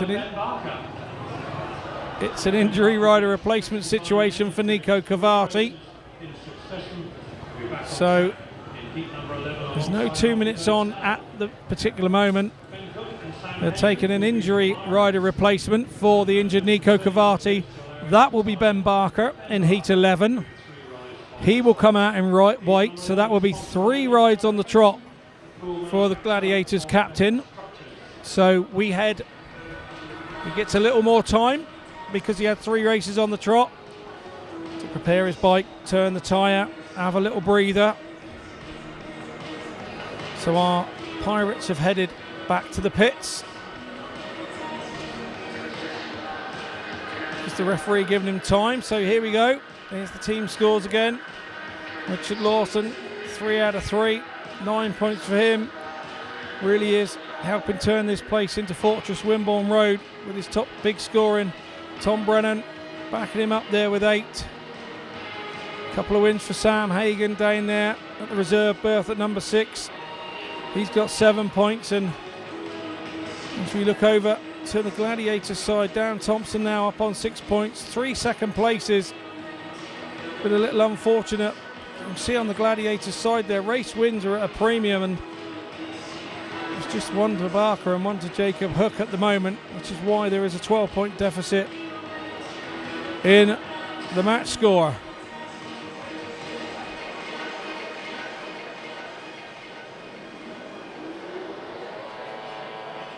And the referee giving Ben Barker plenty of time to make a few adjustments. He's now put the 2 minutes on. He feels that Ben's now had enough time to sort himself. And there's the seconds board there. You can see this at every track now. So the riders then know, they're not guessing when they come to the tapes of how long they've got to prepare and a bit of gardening or whatever they do. And we saw the interview with our match referee earlier with Rob Dyer that they have a little box now where it's random when they press for the tapes to go up. Sometimes they will go up in a second, anywhere between a second and 3 seconds. So there's a randomizer box now. All the referee does is press the button and the tapes go up at a random time. So here we go. It's heat 11, sponsored by Link Fabrication, the makers of our camera stand here in the main stand. Thank you very much to them for that. In gate 1 is the Pirates captain, Ben Cook, in red. In gate 2 is Ben Barker for his 3rd ride in the trot in white for the Gladiators. In gate 3, in blue, is Sam Hagon for the Pirates. And in gate 4, in yellow for the Gladiators, is Alfie BOWTELL.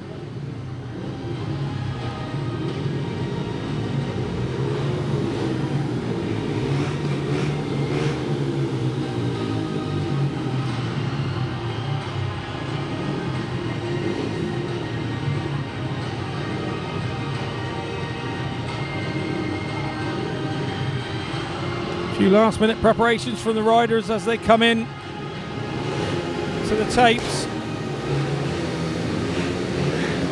Sun's well and truly gone down now here at Wimborne Road. The tapes go up on heat 11 and it's a great start for Ben Cook on the inside, and look who's coming around the outside. It's only Sam Hagon in blue, so it's the Pirates duo out front. Sam stayed wide, left a little gap for Barker underneath. Barker will dive bomb him, and he's managed to shut the door on him. With Sam Hagon got a big lift round turn 2 in the pit turn, and he's now settled down nicely. Barker is right out up against the fence trying to make inroads on Sam Hagon, but it's Ben Cook out front in red. He's oblivious to all that's going on behind him. It's all about Sam Hagon now. What a reserve he is turning out to be. As they come over the line, Hagon has maintained that lead and gap between himself and Barker. Barker has not been able to make any inroads. The Poole fans will be absolutely loving this. As we come to the line, it's the win for Ben Cook in red, second Sam Hagen in blue, third Barker in white, and at the back Alfie BOWTELL for the Gladiators in yellow. So 5-1 heat advantage once more to the Pirates. Here's your race winners coming round. Your 5-1 heroes. Once again, a nice little wheelie from Ben Cook. Sam Hagen, you need work on your wheelies. The rest of what you do is brilliant. Here's the confirmation of the Heat 11 result. Once again, a 5-1 heat result in the favour of the Pirates. It's a win for captain Ben Cook in red for the Pirates. In second, in blue, is Sam Hagen for the Pirates. In third, in white, is Ben Barker for the Gladiators, and in fourth, in yellow, Alfie BOWTELL for the Gladiators. So the Pirates open up a 16-point lead. Match score after 11 heats is 41 to the Pirates, 25 to the Gladiators. And here we go again, as we can see from the start. Barker looks there in second place. Hagen goes right round the outside of Barker. I don't think Barker expected there to be that much grip out there. But Barker then comes under Hagen, causing all sorts of problems for him. But Hagen then shuts the door because he knew Barker was coming. That causes him to drift across the centre of no man's land in turns 1 and 2. But he picks up the grip on the outside, hits that berm of dirt, and it propelled him forward. And Barker never looked like catching him from there, Rob. No, he didn't look like it either. And I've got to say that although the Pirates currently stand 16 points to the good, it doesn't feel like a 16-point meeting, to be perfectly honest. No, I totally agree. I think the racing's been good. I think it's been tight and close. There's been a few mistakes here and there, and the odd point lost maybe for the Gladiators, but I'd have said it would have been a much closer than that. And here we can see COVATTI being looked at by the medical team.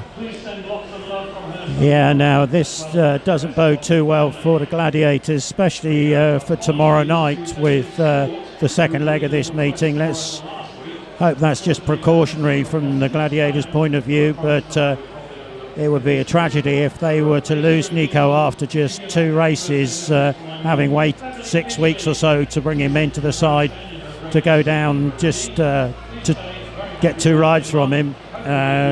Very, very galling, I'm sure, for the Plymouth management.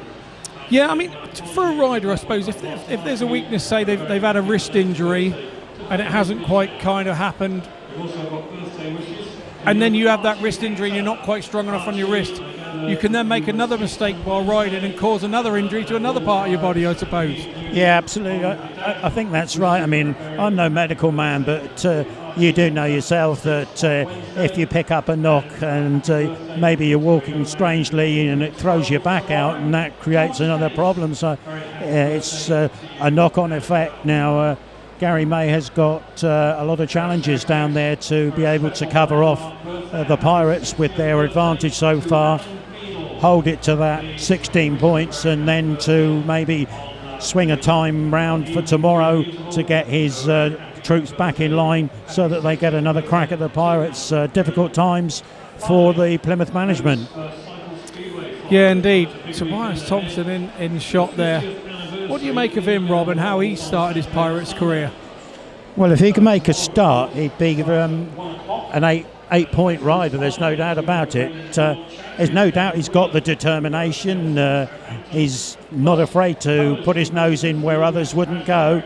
And maybe just a little bit more time needed for him to gel back into the demands of British Speedway. But I'm certain when the averages come out next week, we'll see him move slightly up from the 4 that he's assessed at, and maybe the left field signing that the Pirates made at the start of the season.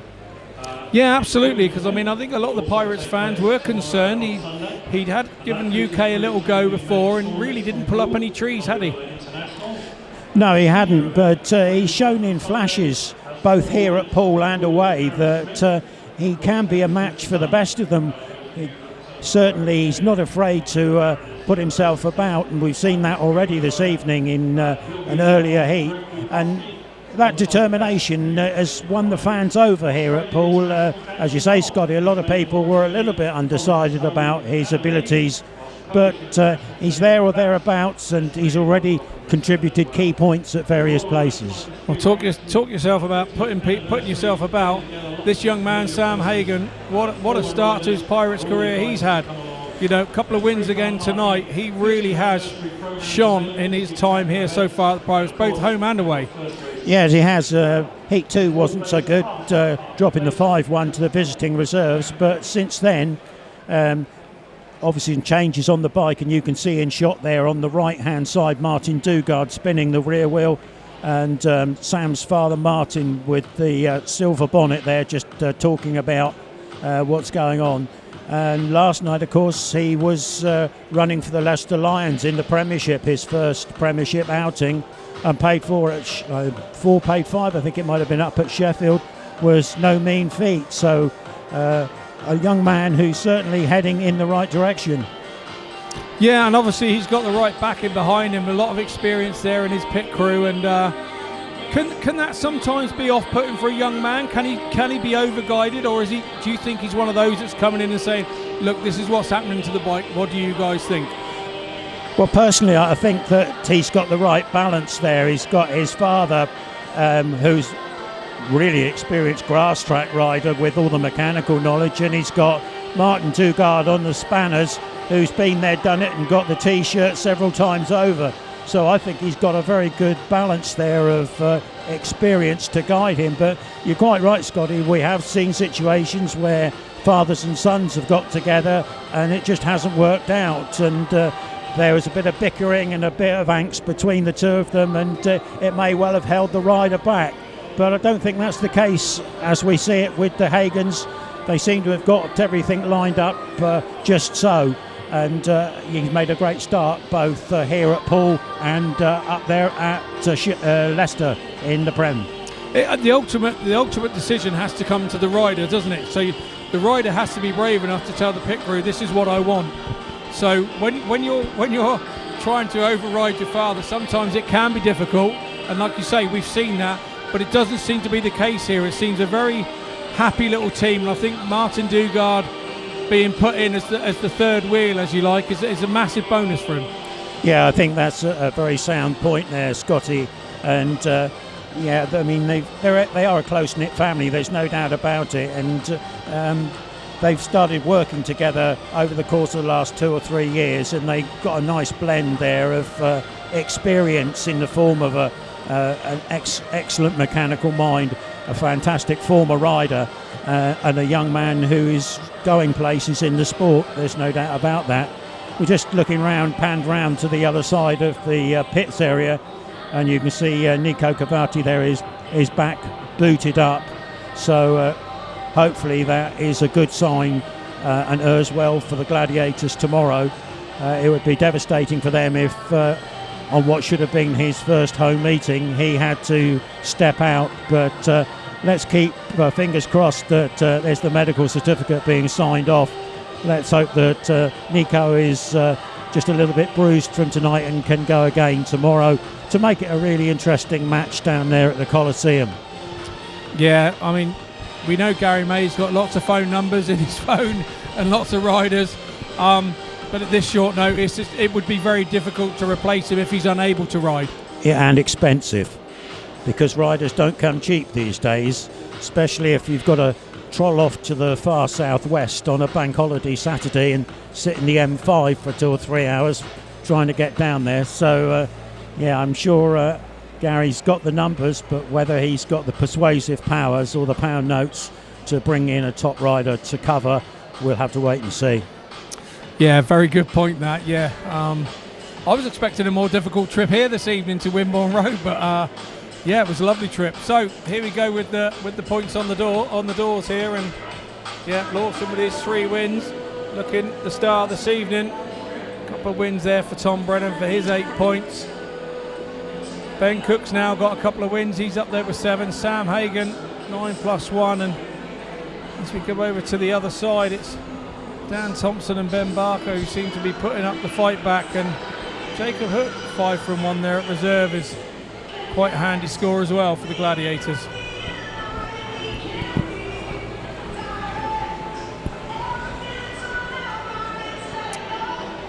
Do we let the viewers know that you arrived by tractor today, Scotty, towing your silage truck? That tended to keep people away from you and keep the traffic flowing.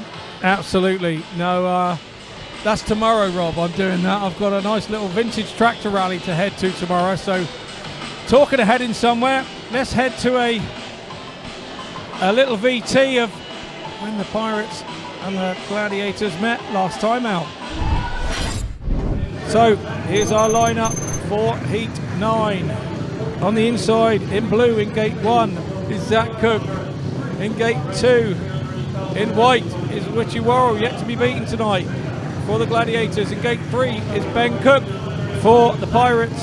And in Gate 4 is Ben Trigger in yellow for the Gladiators. The reserve change in yellow is Ben Trigger. So here we go. Heat 9 is about to get underway. Away we go. Worrell gets a good start again. But it's Zach Cook comes under him, and then Ben Cook came under him, stopped his run on the outside, leaving a space for Ben Cook to then get under him on the pit turn. It is elbow to elbow with Ben Cook and Richie Worrell. Zach Cook is out front in blue. Ben's trying the inside line again. Richie Worrell looks over his shoulder to see that Ben is there. He's now trying to stay tight because Ben Cook's now coming under him. Great move from Ben Cook. Ben Cook now tries to shift Worrell. Worrell's going to try and straighten that up and cut back. Ben Cook has now shut the door on the inside of turn 3. Is that the attack from Worrell over? We have half a lap to go. And what a race this has been. Zach Cook knows nothing about it in blue. He's out front and takes the checkered flag. How hard a work was that from Ben Cook in red? It was blue, red. Giving it a go, but unfortunately at the moment it seems... Yeah, see, as you return to us, you can hear Nico COVATTI having a chat on centre green. Pushing very hard this week after my crash, and I made so many practice in Italy, but of course in Italy it's these different tracks, and I tried today, but the feeling is still not very good in my leg and my arm, and now, you know, I can't go again like to the reference, and so doctor says it's too early and too late in the month, and I have a big frustration, you know, because this winter I have a good preparation and I go to Argentina to make some meetings, and I have a bad accident, and you know, all the plans changing, but the speedway is this, you know, sometimes it's good and sometimes, you know, I need to wait in maybe 1 month more and try to be back. I know when I spoke to you before the meeting, you were absolutely elated to be here and so happy. Quite a different complexion on it now after a couple of races which didn't work out for you. Yeah, I'm very happy to be here anyway, because I have a great memory in this place and nice people always, and also a big frustration because, you know, lost many meetings and lost points today for the team, and it's not really good, but you know, I try, and now I need to wait anymore. Alright, well we wish you the very best, a quick recovery, and we can't wait to see you back on the bike and fighting fit as you were again. I'm sure you feel the same way. Thank you very much, and always it's very, very nice to be coming to this place as well. Giving some encouragement, ladies and gents, it's brutal. It's Nico COVATTI. Well, that didn't sound much to me like he's going to be around tomorrow night, Rob. No, it certainly didn't, and he's hobbling back into the pits, as you can see there. Well, I suppose does give Garry May the option, if he's not available, to use a guest up to his full 7.82 average. There must be somebody out there in those realms who'd be able to step in. But, well, that's for the future. Now we're back into racing here at Poole Stadium in heat number 12, and Scotty Mitchell will carry on the commentary for you. Thanks for joining me, Rob. Good stuff.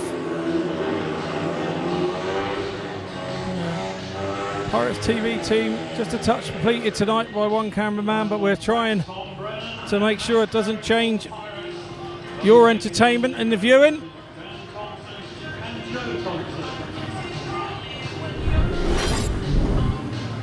So here we go. It's heat number 12, sponsored by Fry's Electrical Limited, and in gate 1, Tom Brennan in red for the Pirates. In gate 2, in red, in yellow, sorry, is Joe Thompson for the Gladiators. Gate 3 in blue is Max Perry for his third ride of the night for the Pirates, and in gate 4 is Dan Thompson in white for the Gladiators.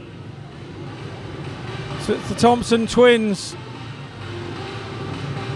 out in heat 12, and they're not needing a doctor. That's Nico COVATTI.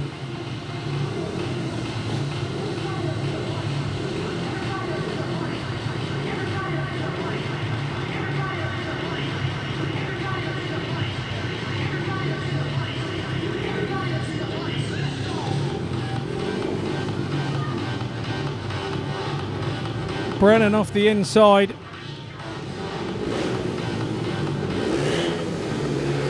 In red for the Pirates. He's the man to watch out for. Up go the tapes and away we go. Joe Thompson nearly gets over him. Brennan goes high and wide. Dan Thompson tries to cut back in white, but Brennan is able to see that off as well. Max Perry at the back.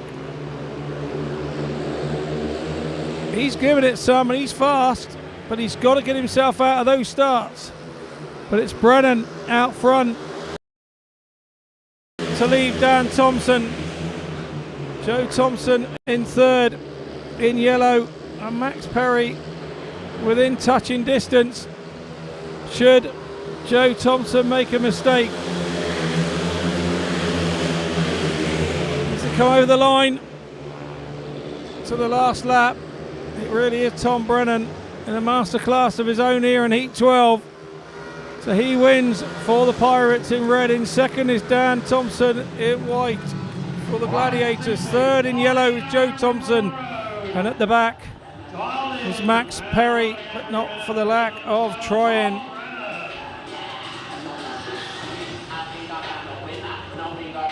There's your heat winner in red for the Pirates, Tom Brennan. It's a 3-all heat score is the result of heat 12, and there's a nice little wheelie from Tom Brennan. So confirmation of that heat 12 result. It's a win for Tom Brennan in red for the Pirates. In second is Dan Thompson for the Gladiators in white. In third is yellow was Joe Thompson for the Gladiators, and in fourth Max Perry in blue for the Pirates. So the match score after 12 heats is 44 to the Pirates, 28 to the Gladiators. It's still that 16-point lead for the Pirates. Here you can see it was pretty even Steven here between Joe Thompson and Brennan as they left past our camera. Brennan got underneath Thompson and give him a nudge, and that gave Dan Thompson a chance to come back underneath, but found himself a little bit in no man's land and spinning up. Brennan rode a sensible line on the first lap to make sure nobody could get under him, and then made inroads out to the dirt and started accelerating away. It's his third win of the night for Tom Brennan. He really is turning out to be a master signing for the Pirates. He looks to be enjoying riding here, that's for sure. Crowd are warming to him, there's no doubt. And for the Pirates, of course, with their Since we come back of Richard Lawson and Ben Cook coming to the line for heat to 13. the start line. Here's the gate stats. Now we're starting to see 1 and 3 be the dominant gates. 4 wins from gate 1 and 20 points scored from 1 as well. So even if you've not been winning from there, you've been scoring points in gate 2. There's just a couple. And gate 4 is just a couple. But will the guys realise that when it comes to the heat 15 pick? The Gladiators have the pick for heat 15 and what gates they want. And these gate stats are not generally seen by the management in the pits. They will just be making a note of what gates have been, the results have been coming from. And there's the never in doubt corner, the travelling support of the Pirates. There's always some of those guys at some track wherever the Pirates go, no matter how far away. As you can see there, Nigel enjoying the music, having a little jig. It's Friday night jig on a bank holiday.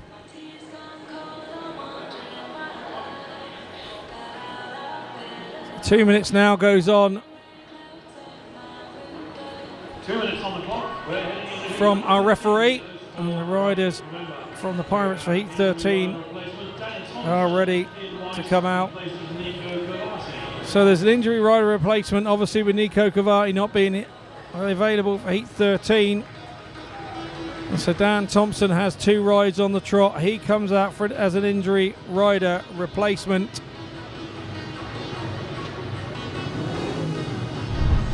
He will be in white. So your lineup for heat 13 in gate 1 will be Dan Thompson in white for the Gladiators, putting up some resistance to the Pirates tonight with his 8 points. In gate 2 in red is Richard Lawson for the Pirates.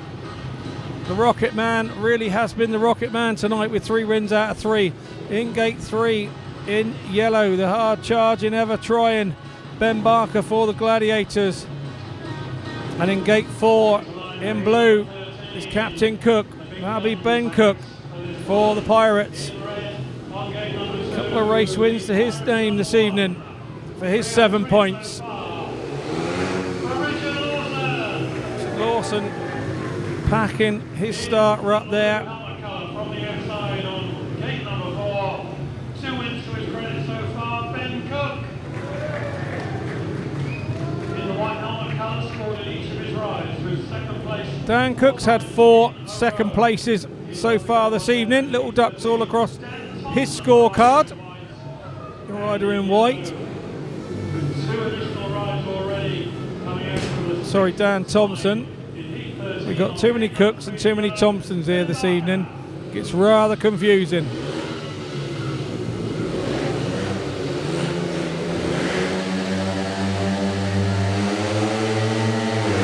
Away we go. Heat 13's underway.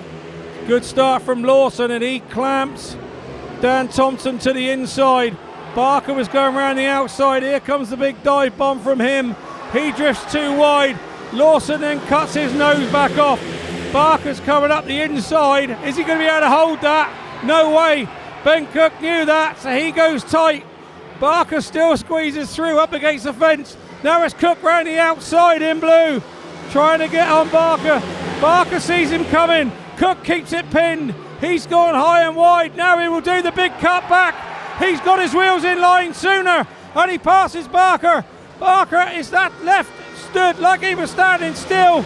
The Pirates duo are out front, and the boys have been made work really hard for this by the Gladiators. But now they're there. Can they hold on? They seem to be stretching their lead.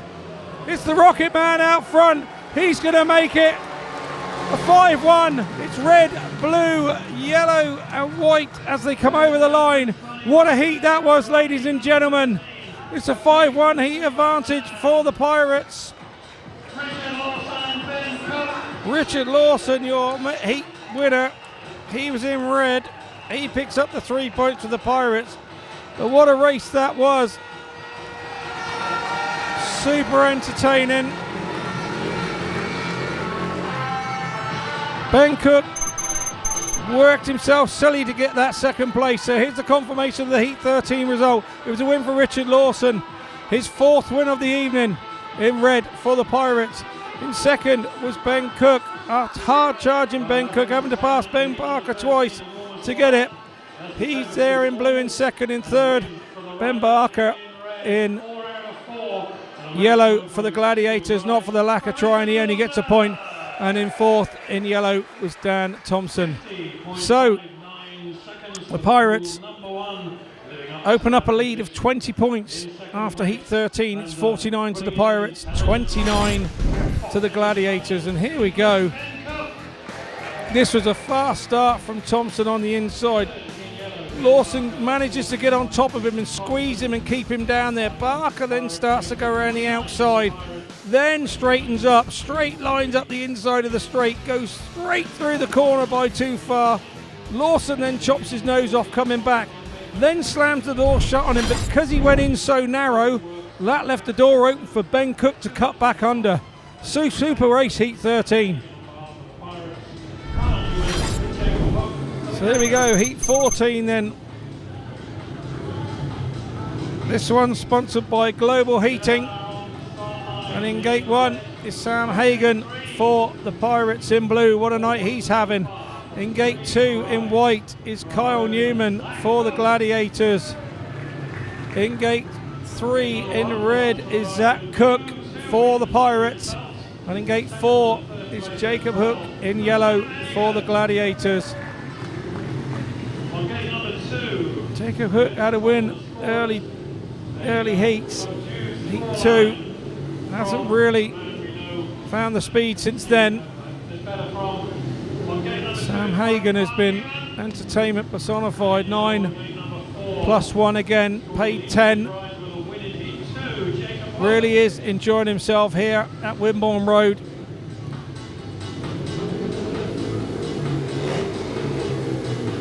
Saw some interviews in the week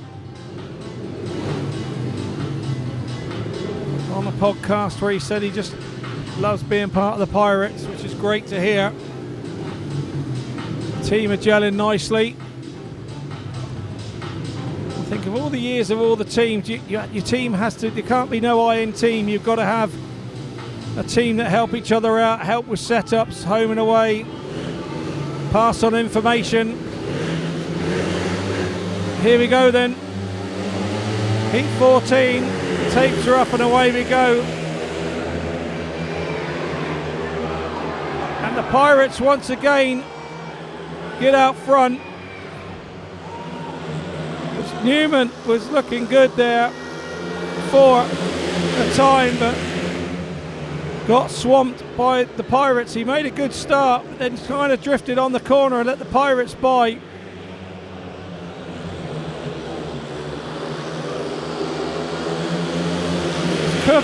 Zach Cook out front, followed by Sam Hagon, and Kyle Newman now taking chase to Hagon. He's only got a lap and a bit to get him. He's gone big and high and hard into that top turn, but Newman has left himself too much to do. Hagon riding a smart line there on turn 2, but out the front, oblivious to all the action behind, is Zach Cook. He wins it in red. Second is Sam Hagon in blue. Third in white is Kyle Newman. And at the back in yellow was Jacob Hook. It's another 5-1 heat advantage in favour of the Pirates. And there's your heat winner, the rider in red, Zach Cook.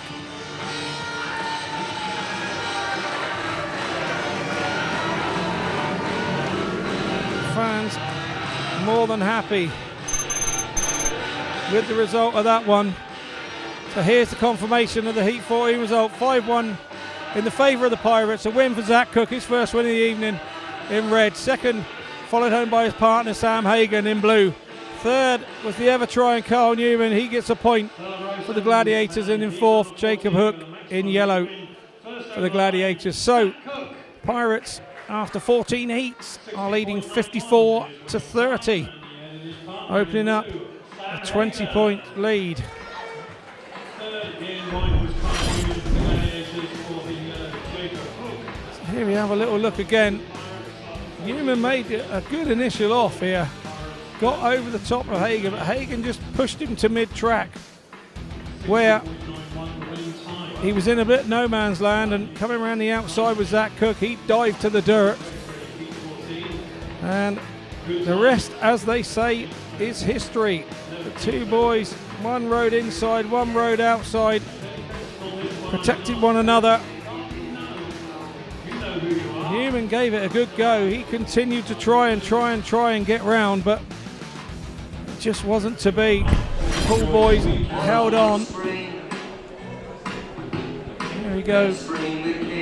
Rendition of Sweet Caroline before Heat 15. It's just become a Poole tradition here. And I'll start Marshall Rourke-Wanham.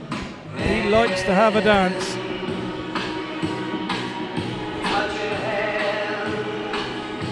So Rob, what's our assumption of the evening so far for the Pirates? Well, I'd say our assumption this evening for the Pirates so far is a more than happy win and a nice sort of aggregate lead to take to Plymouth tomorrow. Yes, worked out well, Scotty. It's been one of those meetings after the 4 races at 12 all. You thought maybe the Gladiators were going to put up a stronger fight than they have, but 54-30. Happy days for the Pirates, and they'll be going down to Devon tomorrow, and weather permitting, of course, that things go ahead down there. Very confident that they'll be able to carry through, pick up the aggregate point, if not the win, and head into the next round of the BSN series. And that, of course, will go along with their progression in the Knockout Cup, because we heard last week that Scunthorpe are going to provide the opposition in the Knockout Cup. Dates to be arranged, but last year's final being repeated at the semi-final stage. So be good to see who comes out on top of that and picks up either Oxford or Redcar on the other side of the draw. Yeah, with both teams having sets of riders that were here last year, it could be a bit of a grudge match for Poole. They really want to right the wrongs of last year, don't they?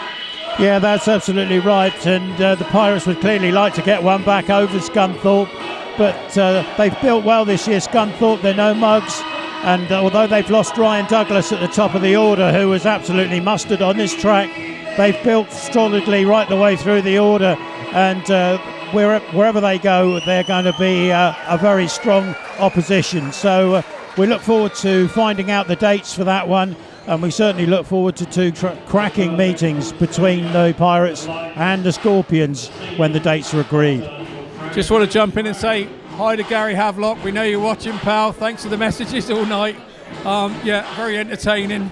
Yeah, we don't know where we're going to find, how Garry May's going to cover Nico COVATTI tomorrow. Now, that's going to be a difficult one, and with a 24-point deficit, it's going to be a difficult one for him to find somebody. Yeah, it is, and although from a Pirates perspective, we're obviously glad that we've got the lead that we have so far, and there's been a bit of misfortune to the Plymouth side.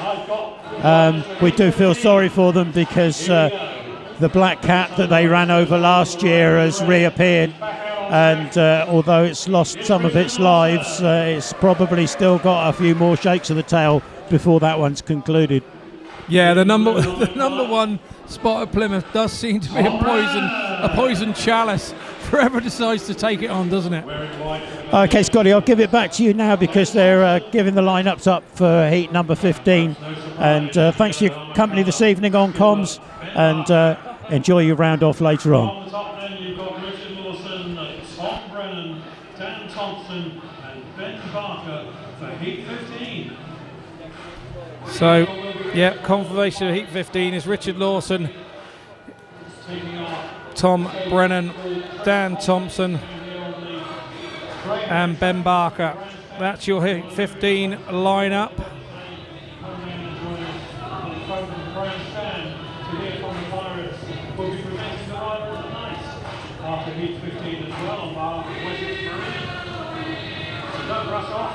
So, the 15 heats seem to have passed fast tonight, and thanks, Rob, for your input this evening. It's been lovely to be over here, have you over here, and rather than seeing you on camera over in the pits, but there we go. So, heat 15 sponsored by Moorish Homes. And on the inside, in gate 1, is Dan Thompson in white for the Gladiators. He's had a fairly good evening this evening with 8 points. In gate 2, Richard Lawson in red for the Pirates. He's had a very good evening for the Pirates. 4 wins from 4. So keep your eye out for him in this one. In gate 3, in yellow, is Ben Barker for the Gladiators. The captain, he's huffed and puffed and never given up. He never does. And in gate 4, in blue, is Tom Brennan for the Pirates. And he's had a mighty fine 11 points this evening with his 3 wins and a second place. Well earning his spot in the final heat.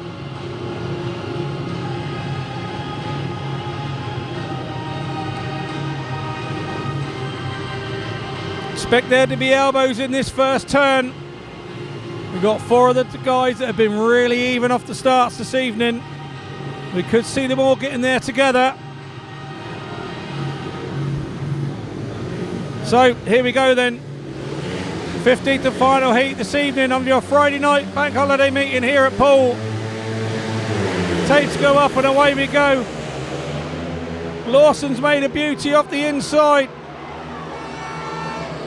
Brennan makes a cut back, but he's got 2 Gladiators in front of him. This now could get very interesting indeed. Lawson will probably take off at the front. Brennan trying to go under. Dan Thompson there. Hits a big bit of grip and he's getting filled right in at the back, Brennan in blue. But he's still winding the throttle on. It's Lawson out front, he's gone. Barker in second, Dan Thompson in third. Gate 3 was really good early on this evening. Barker's made a mistake and Dan Thompson's gone by him, and now Brennan's gone underneath him. He's gone up the Harvey Avenue as Brennan. Oh, it's an engine failure for Ben Barker. Brennan is now working Thompson really, really hard. He's got 1 corner to go. He's gone high, he's gone wide. Is he going to make it? No, he doesn't. It's a win for the rider in red, Richard Lawson. Second, Dan Thompson for the Gladiators in white. And in third, not for the lack of trying, in blue, is Tom Brennan for the Pirates. And Ben Barker has left his bike on the centre green, disappointed with it. It failed on him. So there's your winner, Richard Lawson. It's a 4-1 heat advantage in the favour of the Pirates.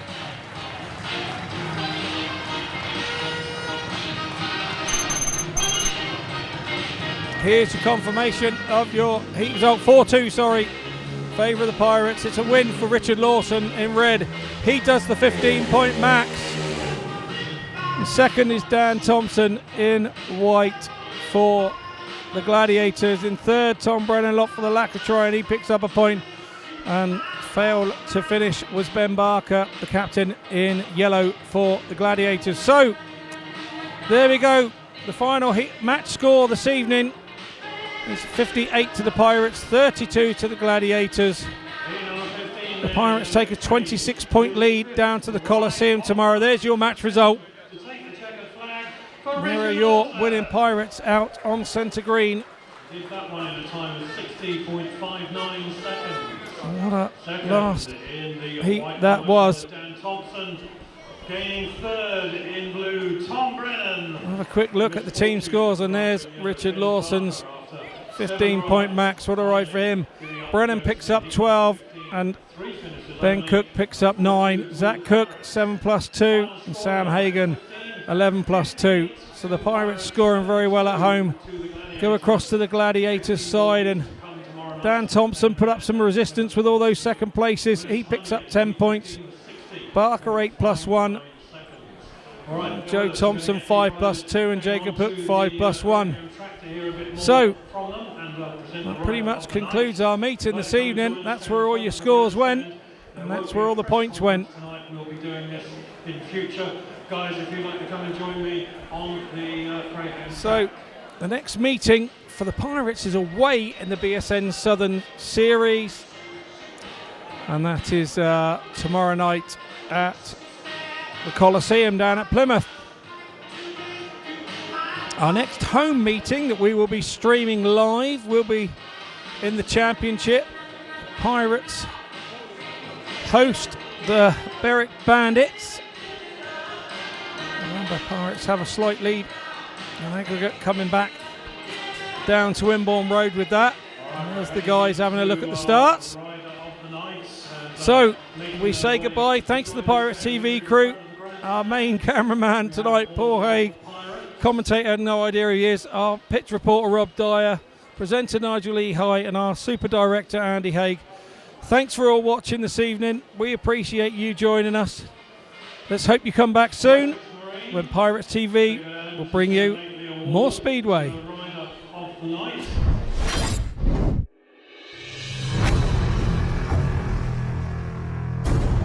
went inside, outside, he weighed him up, he looked for the gap, and he